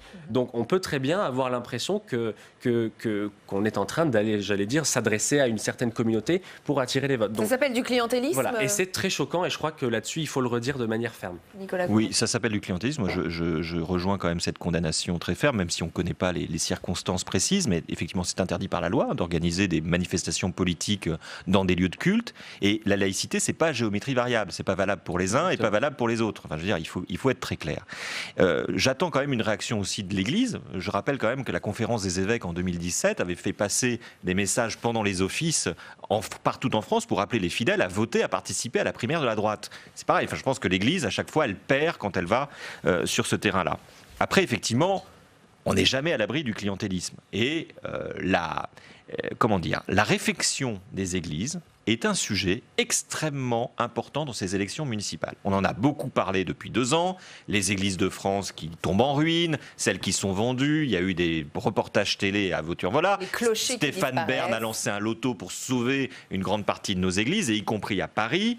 Donc, on sait que c'est un sujet qui marque non seulement les fidèles, mais plus généralement les électeurs, les Français, quel que soit d'ailleurs leur rapport à la religion. Donc on voit bien effectivement qu'il y a une forme de clientélisme et d'électoralisme très poussé dans ce schéma. Après, on est quand même dans un contexte là, à Marseille, moi je ne suis pas d'accord avec la guerre des droites, je pense qu'on est d'abord dans une guerre de personnes entre... le poulain malheureux, en tout cas celui qui s'estimait le dauphin de Jean-Claude Gaudin et qui vit mal sa mise à l'écart, et puis une femme qui a fait une forme d'OPA finalement sur la droite à Marseille de manière très maligne, très intelligente, en fusionnant, en agrégeant des réseaux qui n'avaient pas réussi finalement jusque-là à s'entendre les uns les autres. Donc elle a fait une forme d'alliance autour d'elle qui a surpris un peu tout le monde, une guerre de vitesse qui a surpris y compris peut-être les plus traditionnalistes des Républicains à Marseille. C'est une femme. On voit effectivement que la tension est très très forte, et je comprends que en tout cas les incidents qui ont eu lieu dans la circonscription, enfin dans le territoire de Bruno Gilles, et qu'en gros que Madame Vassal ou que ses équipes aillent entre guillemets à chalander, aller chercher l'électeur directement sur les terres, puisqu'il faut parler comme ça, de Monsieur Gilles, effectivement, ça électrise énormément le climat. Ça dit quelque chose de la violence de cette campagne aussi. C'est habituel ? Mais je crois que là, encore une fois, à Paris, Lyon, Marseille, on a des arrondissements, donc on a une élection à 3 tours, de la même manière qu'à Paris. Mais sur ce que vous disiez, moi je reviens dessus, mais je suis vraiment profondément choqué par ces images. Qu'on soit à Marseille, qu'on soit à Lyon, ou qu'on soit partout en France, on n'a pas à aller faire du prosélytisme électoral. Mais est-ce que ça s'explique par ce contexte si tendu entre ces deux candidats qui en sont venus à une situation non pas de haine, j'en sais rien. Si ce parti qui s'appelle les Républicains et qui défend des principes républicains arrive par désarroi, par désespoir, à balayer complètement l'ensemble des principes qu'il défend à longueur de journée pour aller attaquer le gouvernement sur d'autres sujets que j'ai évoqués à l'instant, si on en arrive là, je crois que c'est vraiment la perte de la dignité de nos dirigeants politiques. Je ne crois pas qu'on peut aller n'importe où pour gagner. on a quand même des limites, on est dans un pays où on a des règles, on a des Françaises et des Français qui sont chrétiens, mais d'autres qui sont juifs ou qui sont musulmans, ou qui ne sont rien d'ailleurs, parce que c'est la majorité des Français. Je ne crois pas que la peur... Pas rien, mais pas croyant ou pas pratiquant. Je ne crois pas que la défaite, ou la peur de la défaite, doit pousser à balayer tous les principes républicains. Et là-dessus, moi j'ai tendance, j'allais dire, à mettre tout le monde dans le même sac, à condamner les républicains. Je ne crois pas avoir entendu de réponse, en tout cas de réaction de M. Jacob, qui est le président des républicains. Et là-dessus, on a un peu une omerta parce qu'on nous dit non, mais comme c'est compliqué, c'est local. Sur le terrain, voilà, on n'a pas entendu Éric Ciotti, par exemple, sur le sujet. Voilà, j'aurais adoré l'entendre. Et ben on va s'arrêter là. Merci infiniment à tous les deux d'avoir participé à ce match des idées spéciales municipales. La suite d'ALPL, c'est notre grand débat. On va s'arrêter sur ce coronavirus. Alors jusqu'ici, l'épidémie était plutôt loin de nous. Elle concernait l'Asie, des gens qui revenaient de Chine. Donc l'angoisse des Européens était relativement mesurée. Sauf qu'aujourd'hui, eh bien, il y a l'Italie. 2 nouvelles régions sont touchées. Après la Lombardie, c'est la Toscane et la Sicile. On a d'autres cas qui apparaissent minute après minute. Des cas en Autriche, des cas en Suisse. On a pas mal d'informations qui tombent toutes les minutes sur ce sujet. On a aussi des centaines de personnes confinées dans un hôtel à Tenerife, en Espagne, à cause d'un touriste italien. Un hôpital italien qui n'a pas respecté les protocoles. Bref, beaucoup de questions. Que faut-il en déduire? Que les autorités italiennes gèrent mal la situation? Qu'il pourrait y avoir peut-être une crise de confiance entre voisins européens? On va s'interroger ce soir. On va essayer de vous éclairer et de ne pas paniquer, évidemment. D'abord, les réactions au Sénat. Les sénateurs qui sont d'ailleurs plutôt sereins. Regardez ce sujet d'Audrey Vuettaz. En voyant le nombre de personnes contaminées exploser chez le voisin italien, certains élus des Alpes-Maritimes, comme Éric Ciotti, ont demandé dès ce week-end au gouvernement d'envisager la fermeture des frontières. Une position qui s'explique d'après Dominique Estrosi Sassone, même si elle ne la partage pas pour le moment. Il nous a semblé qu'il y avait un retard à l'allumage. Les choses, fort heureusement, se sont depuis accélérées, que notre centre hospitalier universitaire va être dans les heures qui suivent opérationnel pour accueillir des patients potentiellement suspects, mais aussi pour pouvoir réaliser les diagnostics. C'est ce que nous demandions, des mesures opérationnelles immédiates. En plus de ces mesures locales, Olivier Véran, le ministre de la Santé, a décidé de multiplier par 2 le nombre d'établissements capables d'accueillir d'éventuels malades. Le pays devrait rapidement être capable de réaliser 1000 dépistages par jour, contre 400 actuellement. Pour certains sénateurs, il faudrait aussi pouvoir réaliser des tests hors hôpital. Le seul moyen pour l'instant de détecter très rapidement, c'est la prise de sang. Donc il faut l'organiser avec les laboratoires et les médecins de ville. Alain Milon, qui est médecin et qui a travaillé sur la gestion de la grippe porcine, se veut rassurant. Je sais que la France est prête face à un phénomène aussi important, qui pourrait être aussi important que celui-là. La France est prête à réagir convenablement. Les masques, il y en aura suffisamment. Les contrôles pour savoir si un tel ou un tel est infecté, il y en aura suffisamment. Les mises en quarantaine, il y en aura ce qu'il faut. Demain, la Commission des affaires sociales auditionnera plusieurs experts dans la gestion des épidémies. Les sénateurs devraient trouver toutes les réponses aux sujets qui les inquiètent. Avec nous pour le grand débat d'ALPL ce soir, Michel Amiel, bienvenue. Vous êtes sénateur La République En Marche des Bouches-du-Rhône, vice-président de la Commission des affaires sociales et vous êtes par ailleurs médecin. Marine Brenier, bienvenue. Vous êtes députée LR des Alpes-Maritimes, membre de la Commission des affaires sociales.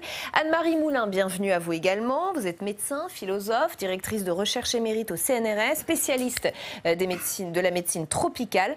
Et Philippe Murer, économiste. Merci infiniment à tous les 4 d'être ici. 3 régions italienne touchée, des centaines de touristes confinés dans un hôtel à Tenerife en Espagne à cause de la présence d'un Italien, un hôpital italien qui n'a pas respecté les protocoles. Est-ce qu'il faut continuer, Marine Brenier, de faire confiance à l'Italie pour gérer cette crise ?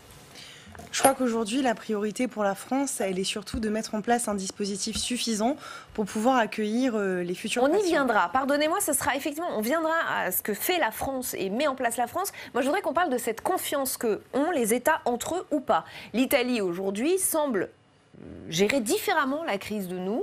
Est-ce qu'il faut continuer de leur faire confiance? On voit que les pays voisins gardent leurs frontières ouvertes. Alors, je crois que c'est la raison pour laquelle le ministre de la Santé a décidé de se rendre à Rome aujourd'hui pour qu'on puisse développer davantage de protocoles entre nos différents pays pour s'assurer justement d'éviter la propagation. Je crois que ce qui nous inquiète surtout aujourd'hui par rapport à l'Italie, c'est le fait qu'on n'ait pas encore détecté le patient zéro, celui à l'origine de la contamination. Donc je crois que l'important est surtout de faire en sorte que les autres pays européens, la France en première, puisque nous avons un certain nombre de frontières, et notamment dans les Alpes-Maritimes, avec ce pays. C'est pour ça que je vous pose la question à vous au premier. Puisse venir justement en renfort de l'Italie pour éviter... Mais pas de fermeture de frontières, vous n'êtes pas pour. Non, mais écoutez, bon... Tout le monde se souvient de cet épisode dramatique de Tchernobyl où on nous expliquait que Tchernobyl ne pourrait pas dépasser la frontière. Je crois qu'aujourd'hui, c'est une fatalité. Le virus va forcément dépasser les frontières. Donc, ce n'est pas une question de frontières. Que l'on ferme ou non les frontières, de toute manière, aujourd'hui, nous sommes dans un monde globalisé dans lequel les échanges existent, à la fois entre la France et l'Italie, avec la Chine. Vous l'avez rappelé tout à l'heure, un certain nombre d'autres pays, comme la Suisse notamment, ont aujourd'hui des cas de patients qui ont été contaminés. Donc malheureusement, fermer les frontières ne répondrait pas au problème. De plus, on le sait aujourd'hui, on a 14 jours d'incubation. Donc si ça se trouve, nous avons déjà sur le territoire national un certain nombre de personnes qui sont porteurs du virus. Michel Amiel, c'est pas un problème de frontières, c'est un faux débat, c'est un faux sujet, ces questions de frontières? C'est pas un faux sujet, parce qu'il y a, si vous voulez, le temps médical, le temps épidémiologique, et puis il y a un temps politique. Et on assiste bien aujourd'hui qu'il y a un glissement de l'approche médicale, sanitaire, celle que je connais le mieux, puisque, comme vous savez, j'ai déposé une proposition de loi sur ce sujet au mois de février, et vraiment c'est un pur hasard, puisque je travaille là-dessus depuis plusieurs mois. Donc il y a le temps médical, le temps sanitaire, et maintenant il y a un temps politique qui tourne autour de la libre circulation des gens. Fermer les frontières au sens fort du mot serait, comme vous venez de le dire, chers collègues, totalement inutile. Ce qui ne veut pas dire qu'il ne faut rien faire, et je pense qu'il faut qu'il y ait des... C'est ce que fait d'ailleurs le ministère, qu'il faut qu'il y ait des mesures graduelles en fonction de l'évolution des choses. Alors, je ne suis pas persuadé que les Italiens gèrent moins bien le problème que nous. Dans ce type d'approche, malheureusement, il y a toujours, passez-moi l'expression, des trous dans la raquette. Le système parfait n'existe pas. Je pense quand même que les mesures dans l'ensemble qui sont prises, par exemple aujourd'hui il y a une lettre que j'ai sous les yeux là que j'ai découvert il y a quelques heures envoyée par le Premier ministre aux maires de France leur demandant de prendre un certain nombre de mesures au titre de la précaution. Je pense que les choses vont dans le bon sens. La France se prépare, on y viendra. La France se prépare, oui. Qu'on reste peut-être sur cette question de frontières et de confiance entre les États. Illustration de l'importance de la confiance entre les États sur ce sujet, l'Iran, durement touché par le coronavirus. Son vice-ministre de la Santé a même été testé positif. Téhéran est accusé de mentir sur le nombre de morts, par exemple. TV5 Monde a recueilli pas mal de témoignages. Et voilà ce que nous disent les habitants. La télévision nous donne des chiffres, mais quand on va dans les hôpitaux, on voit autre chose. Le nombre de morts est bien supérieur. C'est une phrase signée Ella Zarabi. Un autre, Shoaib nous dit, employé de pharmacie, il nous dit les dirigeants disent que les musulmans sont protégés grâce à leur foi. Est-ce qu'il faut fermer la frontière avec les pays qu'on soupçonne de mentir, Philippe Murer? Parce que c'est une question aussi de confiance. Oui, ça c'est vrai que c'est important, et ne pas dire la vérité, comme ça semble se passer en Iran, crée la panique. Ce qui est clair, c'est qu'il faut, moi je pense, fermer la frontière, en tout cas contrôler très fortement avec les pays qui ont beaucoup de malades, comme la Chine, la Corée du Sud et l'Italie. En tout cas, contrôler très fortement. Pourquoi? Parce que si on se rappelle comment cette épidémie s'est transmise au monde entier, s'est transmise d'abord à la Chine puis au monde entier. C'est parce qu'à Wuhan, ils n'ont pas fermé leurs frontières intérieures et ils ont laissé 5 millions de personnes partir avec des taux de contamination en virus assez élevés. Et c'est comme ça que la Chine a été entièrement touchée et par ricochet le monde. Donc il ne faut pas refaire cette erreur. Parce que ce qu'on voit aussi, c'est que la Chine a mis des mesures extrêmement fortes en place, parce que c'est quand même une dictature du Parti communiste qui a pris des mesures autoritaires extrêmement fortes de confinement, de blocage d'écoles qui sont reportées, d'usines qui sont fermées. Et ces mesures-là n'ont permis que d'enrayer un peu l'épidémie, mais l'épidémie a continué à progresser, malheureusement. L'économie, elle, a plongé de façon catastrophique. Donc on voit que c'est très important. Et là, moi, je trouve qu'on a été léger, le gouvernement français est léger.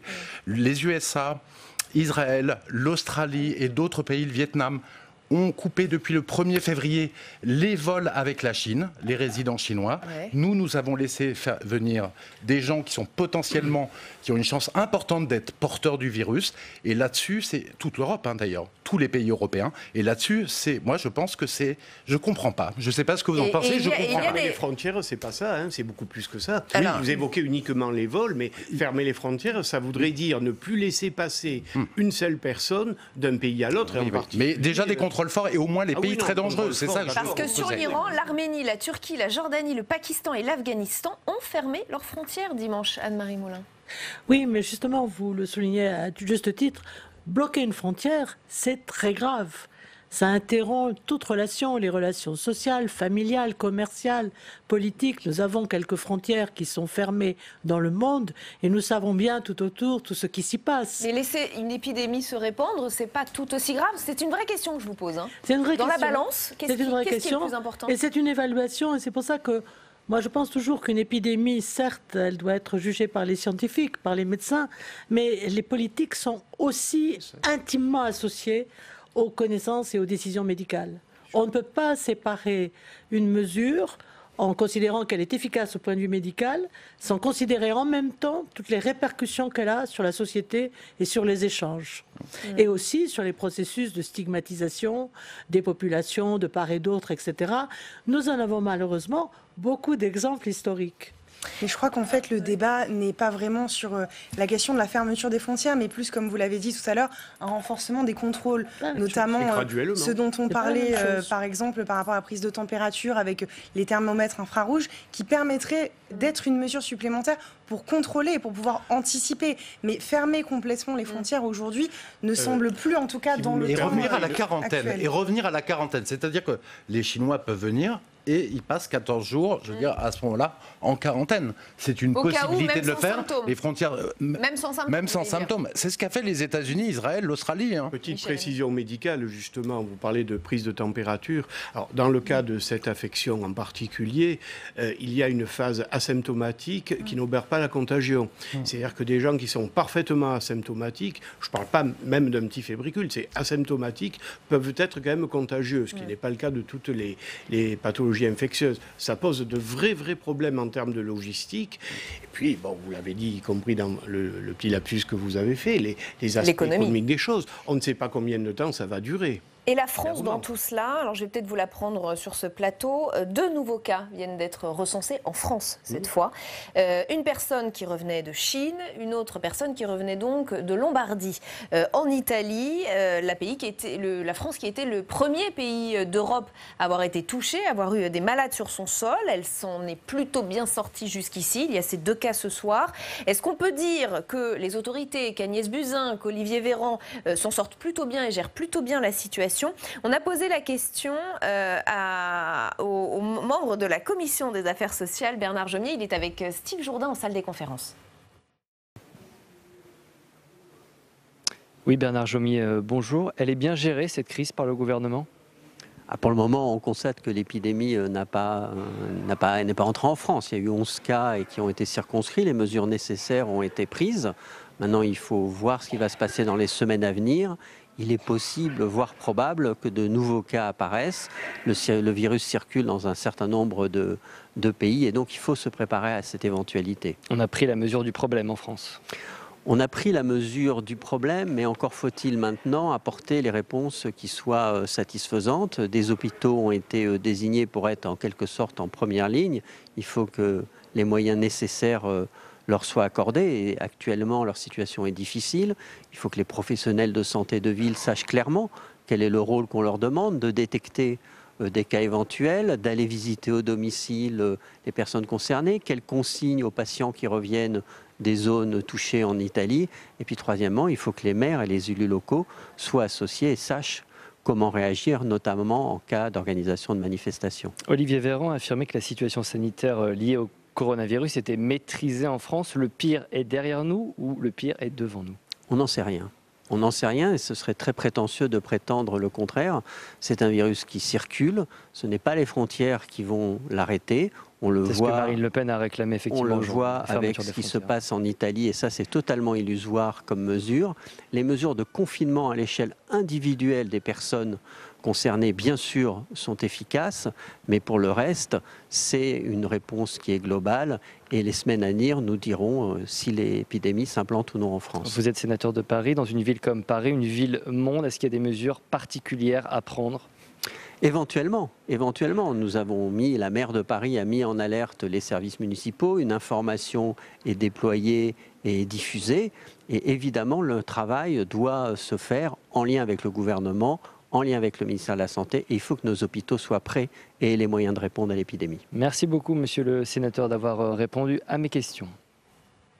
Voilà, et je précise que Steve a enregistré cet entretien avec Bernard Jomier juste avant qu'on apprenne qu'il y avait donc 2 cas en France. Je le redis ce soir et je le redis sur ce plateau. Une personne qui revenait de Chine, une personne qui revenait de Lombardie, 2 nouveaux cas recensés en France. Philippe Murer, est-ce qu'on peut quand même dire que jusqu'ici, la France, les autorités françaises, Agnès Buzyn d'abord, puis Olivier Véran ensuite au ministère de la Santé, gèrent plutôt bien la situation? Alors, en tout cas, ce qu'on voit, c'est qu'il y avait 11 cas à une période et que les 11 cas les 11 personnes ont été guéries et qu'il n'y a pas de virus apparemment. Le virus peut être en sous-marin chez des personnes asymptomatiques et on n'en sait rien. Et c'est le risque. Asymptomatique, ça veut dire sans symptômes. Voilà. Par contre, on dit que les frontières n'arrêtent pas, mais ces gens qui ramènent le virus, ils viennent l'un d'Italie du Nord, une région très touchée, et l'un de Chine. Alors moi, je trouve qu'il y a aussi une autre impréparation. Alors, c'est bien préparé sur les hôpitaux, etc. Mais c'est vrai que c'est étonnant d'entendre Olivier Véran expliquer qu'il passe une commande de dizaines de millions de masques hier soir. Est-ce qu'on n'en pouvait pas le faire il y a une semaine ou 2 semaines, quoi. Donc, un manque d'anticipation un peu. Oui, j'ai l'impression. Moi, je suis persuadé que cette épidémie est très grave depuis début février. Depuis début février, j'ai vu que c'était pas le SRAS, que c'était bien autre chose.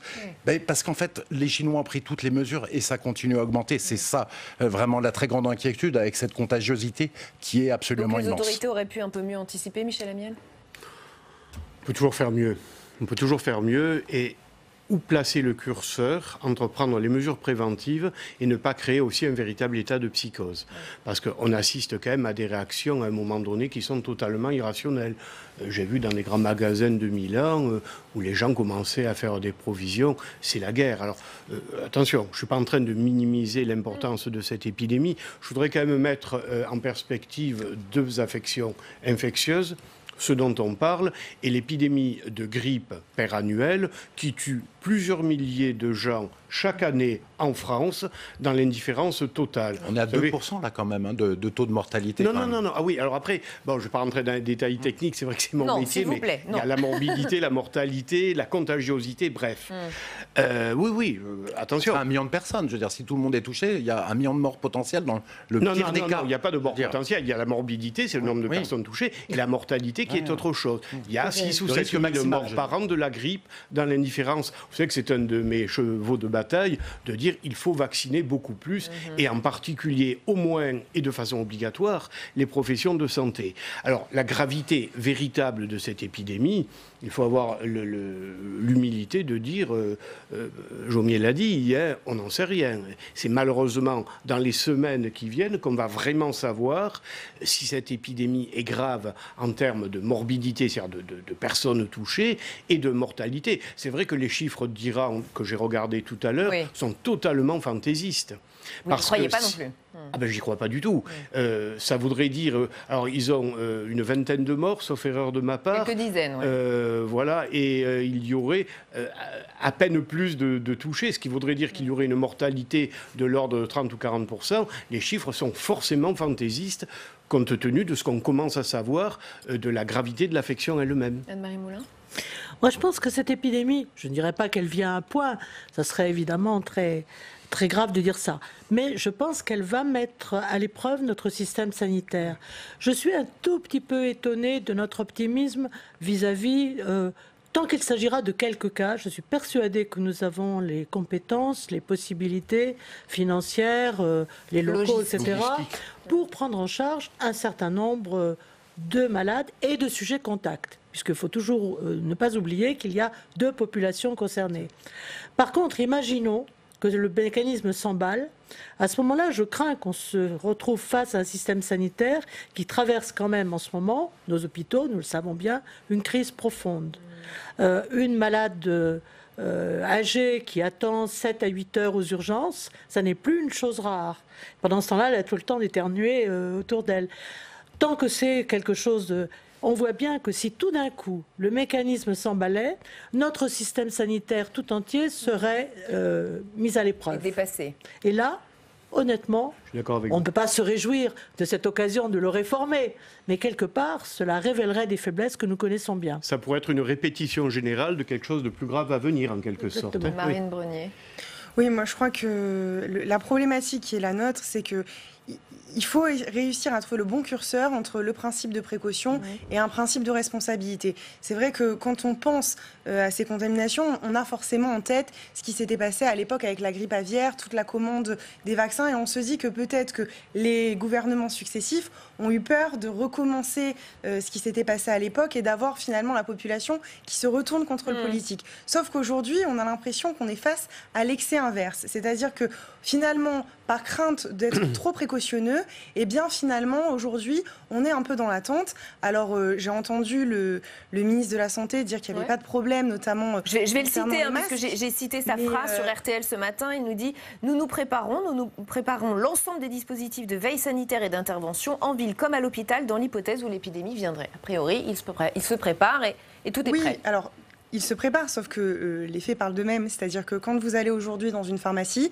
c'est plus compliqué aujourd'hui de pouvoir obtenir un masque. Il y a certains médicaments qui sont plus difficiles aussi d'obtenir. Après, on voit bien aussi la problématique par rapport aux tests. Moi, tout à l'heure, j'ai eu l'occasion d'interroger le Premier ministre justement sur les dispositifs qui seraient mis en place. On a à l'hôpital de Marseille aujourd'hui la possibilité de procéder à 400 tests par jour.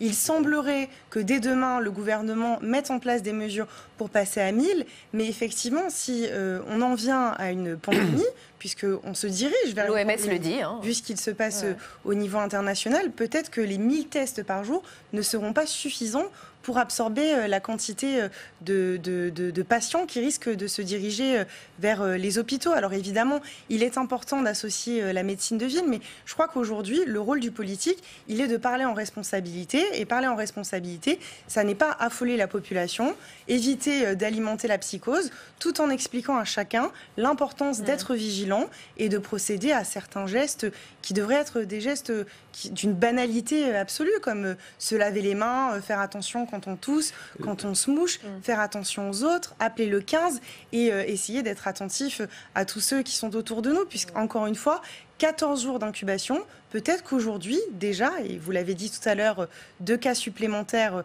ont été détectés aujourd'hui, peut-être que nous avons déjà sur notre territoire national un certain nombre de personnes contaminées. Oui, c'est l'info de la soirée. 2 nouveaux cas recensés en France. L'histoire est jalonnée, vous l'avez un petit peu dit, d'épidémies graves qui ont fait trembler la planète. Je vais vous en citer quelques-uns.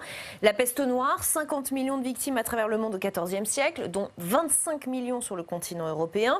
Beaucoup plus près de nous, 2003, le SRAS, vous en avez parlé Philippe Murer, parti de Chine, causé par un virus appartenant à la famille des coronavirus, plus de 8000 cas et près de 800 morts. En 2009, la grippe A, provoquée par le virus H1N1, né des échanges génétiques entre un virus d'origine humaine, un virus aviaire et 2 virus porcins, le bilan de l'OMS, 18 500 morts. Ça recommence donc aujourd'hui avec le Covid-19. Quels enseignements en tirer? Ce nouveau coronavirus doit-il nous poser question sur le modèle mondialisé? Ce sont des questions qu'a posées hier matin sur ce même plateau le député La France Insoumise Éric Coquerel. Il était interrogé par Oriane Mancini dans Bonjour chez vous. Écoutez. On va s'apercevoir assez vite des conséquences du coronavirus sur l'économie mondiale et aussi les conséquences d'une économie très globalisée, où la question, toutes les marchandises circulent, souvent au détriment de l'environnement, mais aussi au détriment, à un moment donné, de ce qui peut justement fragiliser l'économie. Il suffit qu'à un moment donné, il y ait un ralentissement économique chez un des principaux acteurs de l'économie pour que ça joue. Je lisais que, par exemple, une grande partie des éléments, des médicaments, je ne le savais pas, étaient produits en Chine. Et que donc il y a peut-être des possibilités à l'avenir de rupture de stock. Vous voyez bien que tout s'interpénètre. Et moi je pense plutôt que, à la fois pour des questions d'environnement, il faut revenir à des souverainetés alimentaires, il faut revenir à des souverainetés industrielles. Philippe Murer, vous êtes d'accord avec ça ?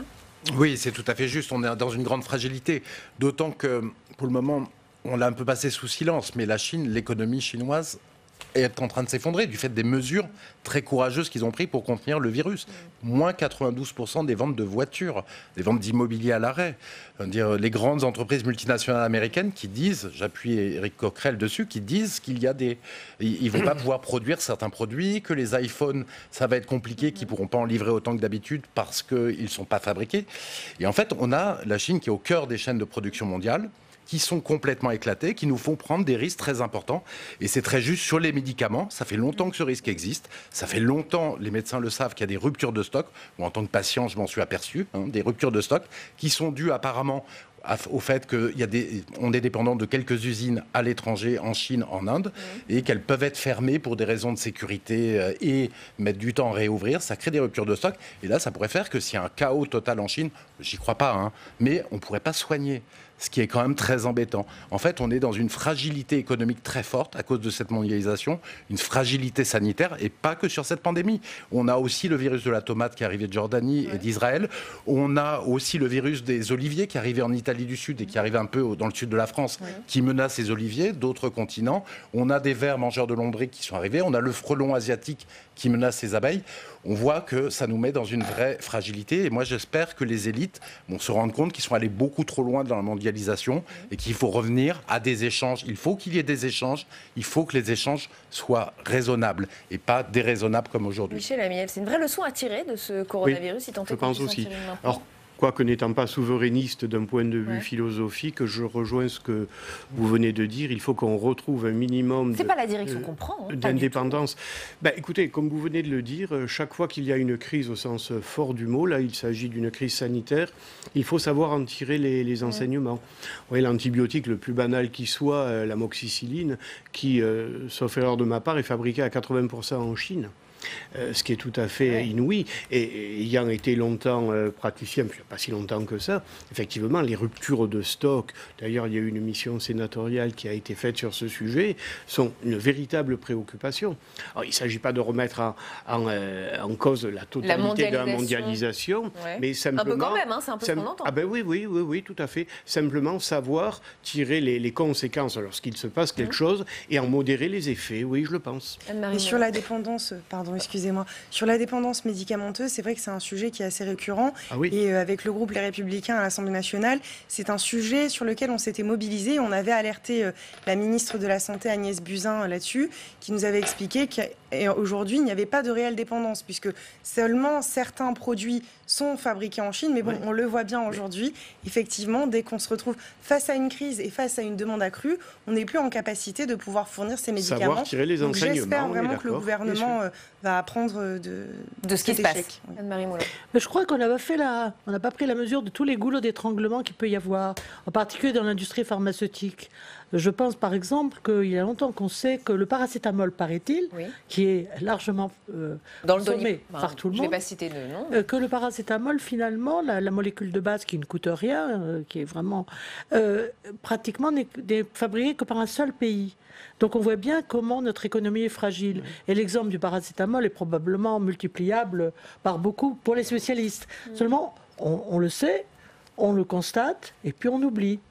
Et d'ailleurs, je suis un peu interloquée par la façon dont la Chine semblerait utiliser un médicament qui maintenant ne fait plus ses preuves dans le paludisme, c'est la Nivaquine. Oui. Ils doivent avoir des stocks de Nivaquine et ils expérimenteraient la Nivaquine dans la lutte contre le coronavirus. Qui montrerait des signes d'efficacité, c'est ce qu'on apprend ce soir. C'est à suivre. Par dépêche AFP. Ça veut dire qu'on ne tire pas d'enseignement finalement. Je citais quelques-unes des épidémies que la planète a connues et je citais les récentes, en 2003 le SRAS, en 2009 virus H1N1. On ne les tire pas les enseignements, Philippe Murat ? Non, il faut. On les tire pas. Et puis c'est vrai que quand on demande en temps politique habituel à avoir un peu moins de libre-échange, en fait on se fait traiter de tous les noms, quoi. On est très maltraité, quoi. Et on continue. Le problème, c'est la France est embarquée dans l'Union européenne, dont l'ADN est de plus en plus de libre-échange. On sait très bien que M. Macron a dû revenir sur l'accord avec le Mercosur, avec le Brésil, au moment où les forêts brûlaient au Brésil, parce que ça signifiait perdre de la production agricole en France pour aller déforester déforester l'Amazonie et pour aller produire au Brésil et faire des échanges. C'est un libre-échange qui n'a ni queue ni tête actuellement. Il ne faut pas être bloqué, fermé en autarcie. Il ne faut pas être dans l'autre extrême où on est aujourd'hui en libre-échange absolu. Il faut régler le curseur pour avoir des points de friction. Et je pense que les salariés français en seront ravis. Ça fera baisser les inégalités, monter l'emploi et relocaliser des industries. Ça serait très positif pour notre pays. Michel Amiel, c'est vrai que votre camp politique, en tout cas celui d'Emmanuel Macron, pousse plutôt au libre-échange, à l'échange, à la mondialisation, à la disparition de frontières. C'est plutôt ça l'idée. Incontestablement, on est dans un monde libéral, voire ultralibéral. Alors, bien qu'étant dans ce camp politique, comme vous le dites, je ne partage pas l'ultralibéralisme. Je crois qu'il faut savoir mettre le curseur à un niveau raisonnable.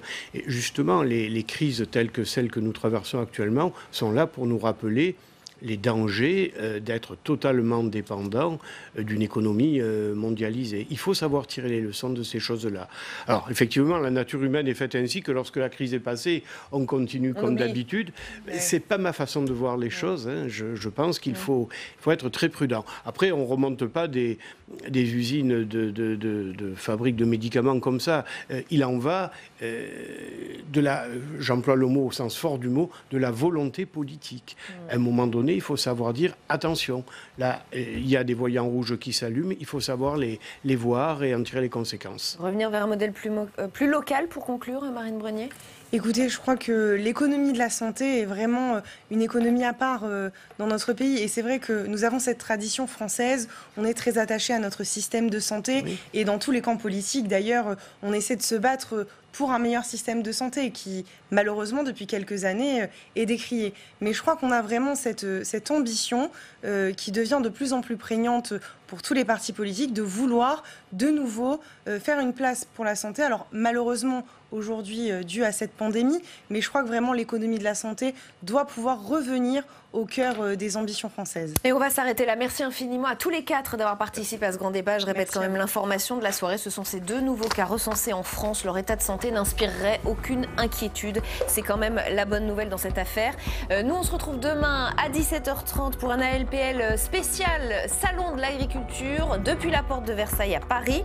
Demain, 7h30, vous retrouvez votre rendez-vous quotidien. Bonjour chez vous. L'invité politique d'Alexandre Poussard sera Bruno Le Maire, ministre de l'économie. Avant de vous laisser un remerciement très spécial à notre collaborateur Gwenda Lavina qui va s'en aller vers d'autres aventures. On va le regretter. Merci à lui en tout cas pour son aide précieuse tous ces derniers mois. Je vous souhaite donc une excellente soirée sur Public Sénat.